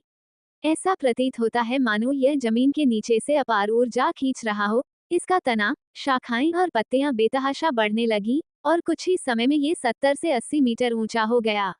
इसकी शाखाओं के बीच प्राचीन, मजबूत लताएं लटकी हुई थीं और पेड़ के शीर्ष से एक हरे रंग के सांप का सिर निकला हुआ था, जो ठंडी रोशनी के साथ हमलावर जल बवंडर को देख रहा था। प्राचीन वृक्ष से पत्ते गिरते गए, जिससे जल बवंडर के मार्ग में पूरी तरह से पत्तों की एक दीवार बन गई। पत्तियों की इस दीवार से टकराने के बाद जल बवंडर की आगे बढ़ने की गति में उल्लेखनीय रूप से कमी आई। इस अवसर का लाभ उठाते हुए हरे रंग के सर्प के सिर ने ठंडी हवा का एक झोंका छोड़ा जो जल बवंडर की ओर बह गया। ठंडी हवा पानी की सतह से टकराई और तुरंत बर्फ की एक मोटी परत बन गई। ठंडी हवा जल बवंडर के निचले हिस्से से टकराई और अभी अभी जमी बर्फ चूर चूर हो गई, लेकिन फिर भी वह प्रभावी थी। जल बवंडर की गति और ऊंचाई धीरे धीरे कम हो रही थी। बचे हुए जल बवंडरों में से प्रत्येक का कई राजा रैंक के सैनिकों द्वारा प्रतिरोध किया गया। बीस्ट मास्टर 7 या 8 किंग रैंक वाले जानवरों का उपयोग अलग अलग तरीकों से कर रहे हैं और सामूहिक रूप से उन्हें रोके हुए हैं। ज्वार बुलाने वाली जलपरी की आंखों में घृणा भरी थी। वह पशु स्वामी और उनके पशुओं को देख रही थी जो जल बवंडर का सामना कीड़े मकोड़ों की तरह कर रहे थे। अपने वर्तमान आकार के कारण मनुष्य वास्तव में उसकी नजरों में कीड़ों के आकार के ही प्रतीत होते थे। उसके होंठ थोड़े से खुले और पूर्वी शहर के द्वार से एक मधुर मंत्र गूंज उठा, मानो किसी माँ की कोमल पुकार हो या किसी प्रेमी का सबसे गर्मजोशी भरा दिलासा। फैंग किग्यांग, जो ज्वार बुलाने वाली जलपरी की गतिविधियों पर बारीकी से ध्यान दे रहा था, ने जल्दबाजी में कहा, उसकी बात मत सुनो। उसने किसी ऐसी विधि का प्रयोग किया जिससे उसकी आवाज ज्वार बुलाने वाली जलपरी के कानों तक पहुंचने से पहले पशु स्वामी के कानों तक पहुंच गई। उस भीषण ध्वनि ने सभी पशु स्वामी को क्षण भर के लिए स्तब्ध कर दिया। फिर उन्होंने इसे अपने नगर स्वामी की आवाज के रूप में पहचाना और तुरंत आज्ञा का पालन किया। लेकिन क्या प्रतिक्रिया का ये तरीका वास्तव में प्रभावी था? अगले ही पल, अपनी सुनने की शक्ति बंद होने के बावजूद, शहर की दीवार के विभिन्न हिस्सों पर मौजूद बीस्ट मास्टर्स और उनके जानवरों ने अनिवार्य रूप से यह कोमल, अलौकिक ध्वनि सुनी। हालांकि माध्यम ध्वनि था, फैंटम साउंड मूल रूप से ज्वार बुलाने वाली जलपरी द्वारा किया गया एक मानसिक हमला था। यहाँ तक कि एक बधिर व्यक्ति भी, जब तक उसका दिमाग सक्रिय रहता है, इस सर्वव्यापी ध्वनि को सुन सकता है। इस प्रकार शहर की दीवार पर एक विचित्र दृश्य सामने आया। सभी मानव पशु स्वामी और उनके पशुओं ने अचानक दीवार के पास मौजूद समुद्री जीवों पर अपने हमले रोक दिए। हालांकि उन समुद्री जीवों पर कोई असर नहीं पड़ा और उन्होंने कमर तक गहरे पानी से नीचे मौजूद बीस्ट मास्टर्स और बीस्ट्स पर भयंकर हमले किए। नियंत्रण के इस क्षण में ही भारी मात्रा में रक्त बिखर गया और कई निम्न स्तरीय बीस्ट मास्टर्स ने अपनी जान गंवा दी। शहर की दीवार की सुरक्षा में तुरंत एक दरार आ गई और उस दरार के माध्यम से कई समुद्री जीव भी शहर में घुस गए। इसी क्षणिक नियंत्रण के कारण जल बवंडर को रोक रहे राजा श्रेणी के पशु स्वामी भी अप्रत्याशित रूप से इसकी चपेट में आ गए और इसके द्वारा बहा ले जाए गए। अगर उन्होंने समय रहते प्रतिक्रिया नहीं दी होती, तो वे अंदर खींचकर टुकड़े टुकड़े हो सकते थे। इसके बाद बिना किसी रुकावट के पानी का बवंडर शहर की दीवार से जोरदार तरीके से टकराया, जिसमें अब कोई वायु अवरोधक नहीं था। विशेष सामग्रियों से निर्मित, देखने में मजबूत लगने वाली शहर की दीवार जल बवंडर की शक्ति के आगे नाजुक कागज की तरह हो गई थी, और विभिन्न वास्तुशिल्पीय मलबा उड़कर आकाश में जा गिरा। पलक झपकते ही शहर की दीवार के उस तरफ 3 और बड़े छेद दिखाई दिए। पानी के नीचे से अनगिनत समुद्री जीव इस अवसर का लाभ उठाते हुए लगातार विनाशकारी जल बवंडर को दरकिनार करते हुए उन छेदों से शहर में बेतहाशा घुस गए। सफेद पंखों और काले शरीर वाले एक विशाल पक्षी पर लेटे हुए फैंग किग्यांग ने मुंह भरकर जमा हुआ खून थूका और किन झोओ की दिशा में देखा। तुम्हारे तीनों परिवारों की अतिरिक्त सेना कब आएगी? अगर वे जल्द नहीं आए तो हम सब यहीं एक साथ मर जाएंगे। किन झोओ की हालत फैंग किग्यांग से कुछ खास बेहतर नहीं थी। उसके शरीर के विभिन्न हिस्सों से खून बह रहा था, लेकिन फिर भी उसने खुद को खड़े होने के लिए मजबूर किया। वे जल्द ही यहाँ पहुँच जाएंगे। बस 20 मिनट और इंतजार करना होगा। हम शहर क्यों नहीं छोड़ देते? हम जैसे कुछ दर्जन राजा रैंक के बीस्ट मास्टर्स के लिए अतिरिक्त सेना के आने तक टिके रहना आसान होगा। अचानक एक अप्रिय आवाज सुनाई दी। यह एक राजा रैंक का पशु स्वामी था जिसे वह अच्छी तरह से नहीं पहचानता था। उसके वस्त्र पर एक बड़ा ई अक्षर कढ़ाई किया हुआ था, जिससे संकेत मिलता था कि वही परिवार से था। फैंग किग्यांग का चेहरा गुस्से से लाल हो गया और वो क्रोध में हंसते हुए बोला, क्या लियुगुआंग शहर के कुलीन परिवारों का जीवन हम जैसे आम नागरिकों से अधिक मूल्यवान है? क्या अब आपको समय खरीदने के लिए मेरे किग्यांग शहर के नागरिकों के जीवन का उपयोग करने की आवश्यकता है? लियांगशु, चुप रहो। युवक कुछ और कहने ही वाला था कि हमेशा सौम्य स्वभाव रखने वाले हे लियांग्यू ने उसे डांटते हुए फैंग किग्यांग की ओर रुख किया।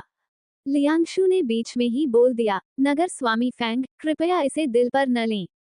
मैं ये करता हूँ कि ये परिवार के पशु प्रबंधकों को शहर में घुसपैठ करने वाले समुद्री राक्षसों को भगाने का आदेश देता हूँ। हम शहर के नागरिकों की सुरक्षा सुनिश्चित करेंगे। फैंग किग्यांग ने हे लियांग्यू को गहरी नजरों से देखा और उससे 4 शब्द कहे, बाहर से सुनहरा, अंदर से सड़ा हुआ। हे लियांग्यू के शब्दों को सुनकर उसका चेहरा पीला पड़ गया था, लेकिन उसने हे लियांग्यू के चेहरे को अनदेखा करते हुए अपने नीचे मौजूद विशाल पक्षी को शहर की दीवार में बने सबसे बड़े छेद की ओर उड़ने का आदेश दिया। उसी समय उसकी आवाज तेज होती हुई प्रतीत हुई, जो शहर की दीवार के पास मौजूद सभी बीस्ट मास्टर्स के कानों में गूंज रही थी। फाइली किंगयांग शहर, हे पशु स्वामी, मेरी आज्ञा ध्यान से सुनो। नगर रक्षक दल और कानून प्रवर्तन टीम के सभी कर्मी उन तीनों दर्रों की रक्षा के लिए जाएं। शहर में भर्ती किए गए पशु स्वामी, आप तुरंत शहर लौटकर प्रवेश कर चुके समुद्री राक्षसों को खदेड़ें। मुझे पता है कि समुद्री राक्षस बहुत ज्यादा हैं, लेकिन जल्द ही मदद आने वाली है। हमारे परिवार हमारे साथ हैं, कृपया हिम्मत बनाए रखें। मैं आप सभी से विनती करता हूँ। फैंग किग्यांग की आवाज सुनकर कोई जवाब नहीं आया, लेकिन शहर की दीवार और शहर की सड़कों पर मौजूद पशु स्वामी मूसलाधार बारिश का सामना करते हुए दरारों की ओर बढ़ पड़े। शहर की दीवार की दरारों से विभिन्न रक्षात्मक कौशल निकलने लगे। कई पृथ्वी तत्व वाले जीवों ने बहते पानी में बड़ी मेहनत से दीवारें बनाई, जबकि अन्य जीवों ने दरारों से शहर में प्रवेश करने की कोशिश कर रहे समुद्री जीवों को रोकने के लिए कौशल का प्रयोग किया। कुछ समय के लिए समुद्री राक्षसों का शहर में प्रवेश रुक गया था। फैंग किग्यांग ने 100 मीटर दूर स्थित ज्वार बुलाने वाली जलपरी को चिंता से देखा। उसे नहीं पता था कि वह अभी अपनी शक्तियों का प्रयोग क्यों नहीं कर रही थी, लेकिन उनके लिए यह अस्थायी रूप से अच्छी बात थी। किन झोउ ने हे लियांग्यू की ओर देखते हुए कहा, चूंकि यह परिवार शहर से समुद्री राक्षसों को भगाना चाहता है, इसलिए आपको जल्दी से रवाना हो जाना चाहिए। मेरे किन परिवार के सदस्य शहर की रक्षा के कठिन कार्य से अधिक अभ्यस्त हैं। ये कहने के बाद किन झोउ ने अपने पीछे किन चिन्हों से सजे वस्त्र पहने हुए पशु स्वामियों को हाथ हिलाकर अभिवादन किया और शहर की दीवार के एक अंतराल की ओर चल पड़ा। फैंग लिक्सियाओ ने उपहास किया, मानो वो हे परिवार को नीचा दिखा रहा हो, और अपने पीछे चल रहे समूह को एक और खाई की ओर ले गया। हे लियांग्यू ने गंभीर चेहरे के साथ उस दिशा में घूरते हुए जहां किन और फैंग परिवार गए थे, मानो कोसते हुए बुदबुदाया, तुम्हें हीरो बनने का शौक है, देखते हैं अंत में तुम्हारे दोनों परिवारों में से कितने बचते हैं।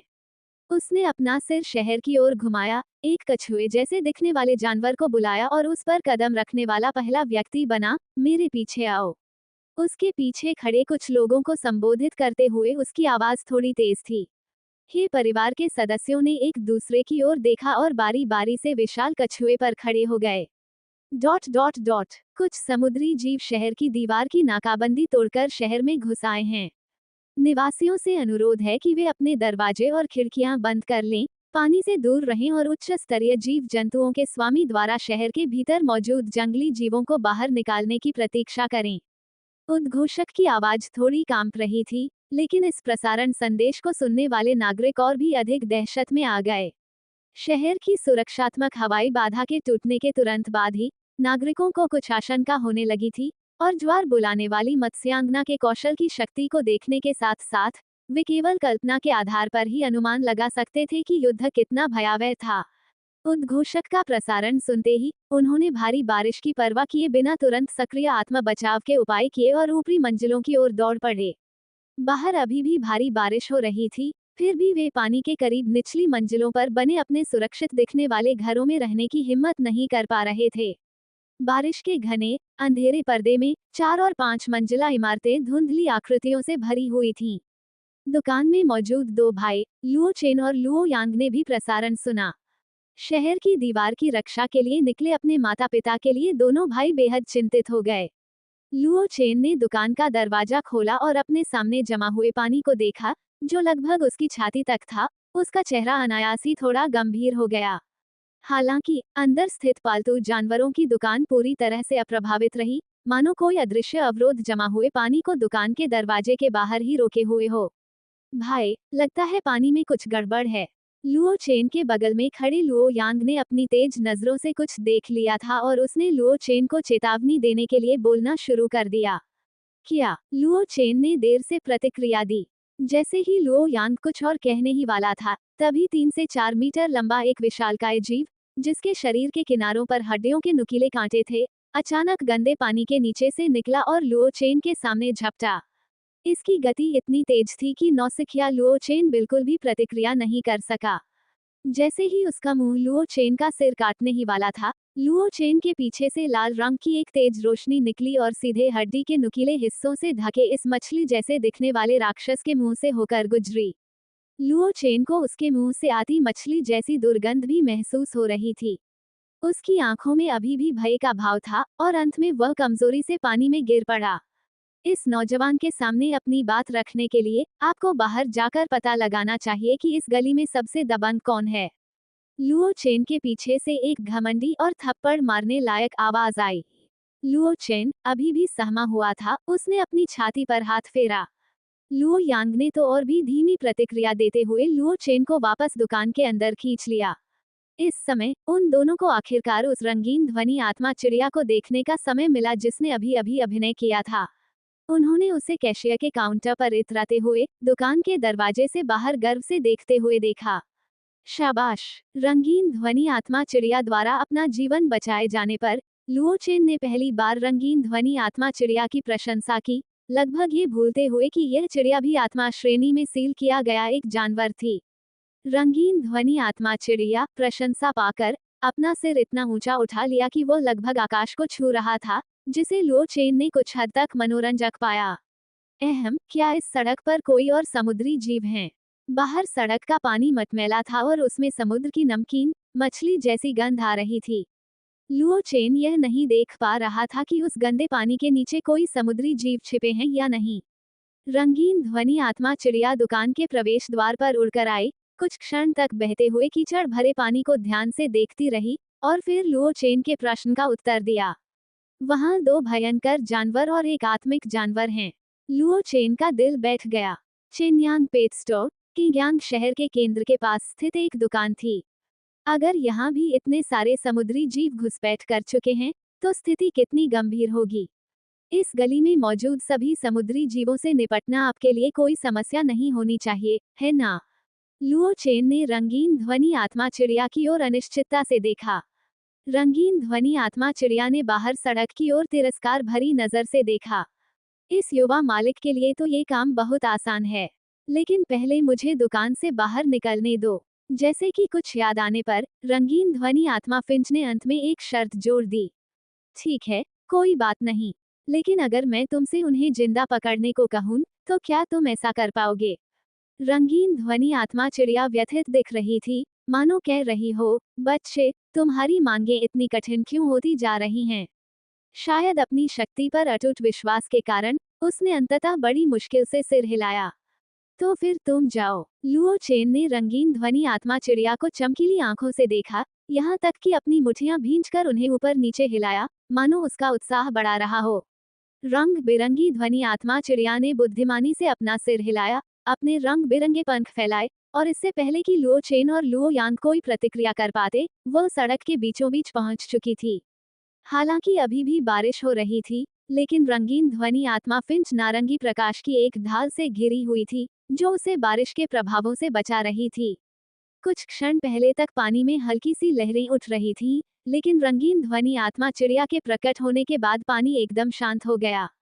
शायद इन समुद्री जीवों ने भी रंगीन ध्वनि आत्मा फिंच से निकलने वाली शक्तिशाली आभा और उसके शत्रुतापूर्ण इरादे को भांप लिया था।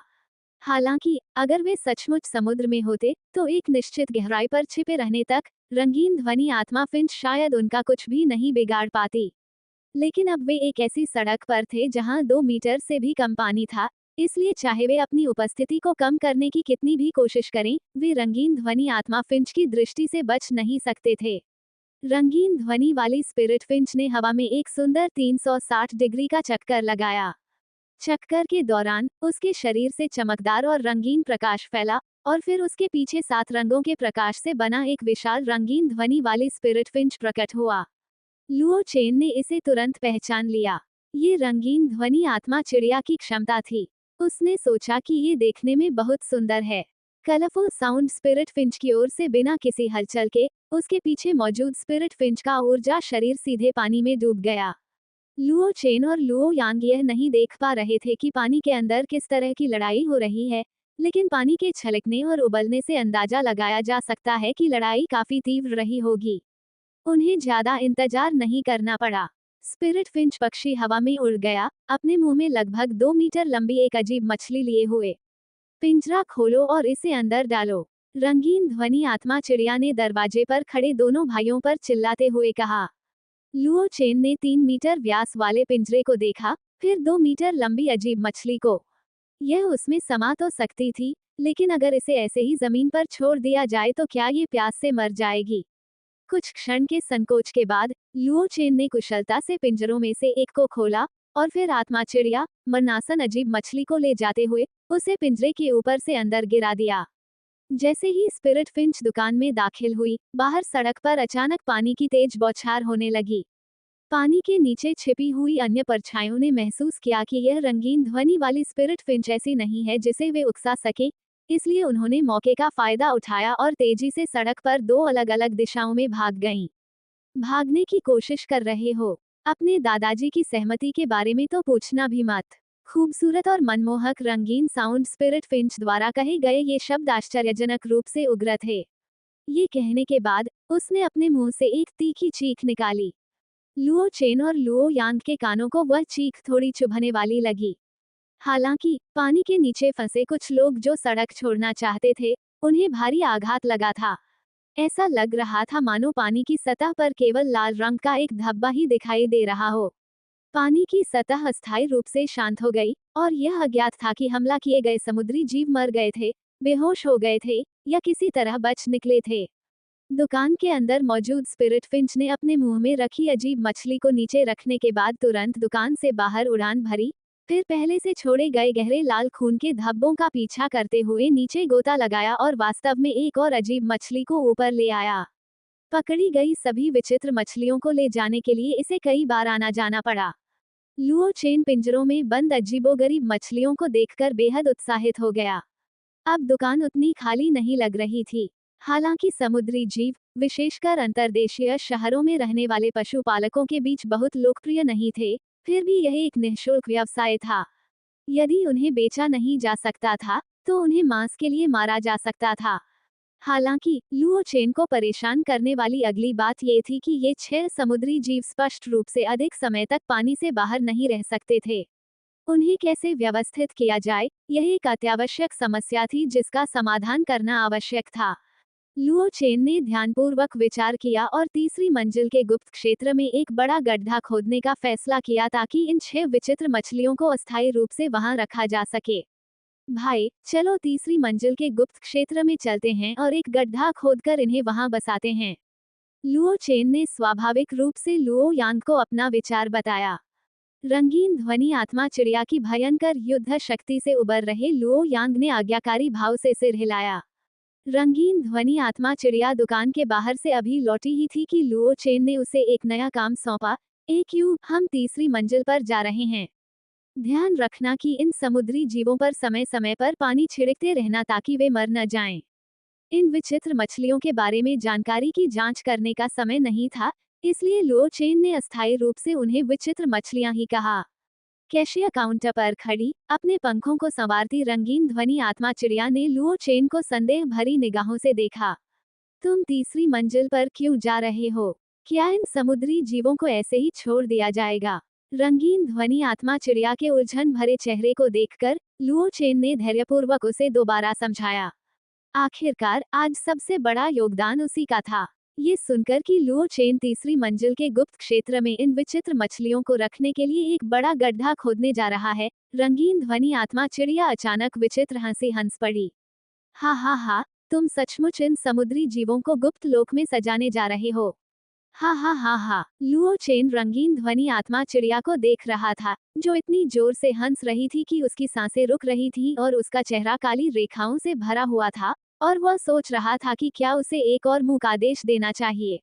लेकिन तभी उसने रंगीन ध्वनि आत्मा फिंच को सीधे एक पिंजरे की ओर उड़ते हुए देखा जिसमें एक अजीब मछली थी और उसने अपने छोटे पंजे से पिंजरे पर एक निश्चित स्थान को दबाया। अगले ही पल पिंजरे का निचला हिस्सा आधा मीटर नीचे धंस गया और फिर अंदर मौजूद अजीब मछली भी उसी अनुपात में सिकुड़कर अपने मूल आकार के 5वें हिस्से के बराबर रह गई। मूल रूप से 2 मीटर लंबी यह मछली अब बाहर से लगभग 40 सेंटीमीटर ही दिखाई देती थी और दिखने में पहले से कहीं अधिक प्यारी लगने लगी।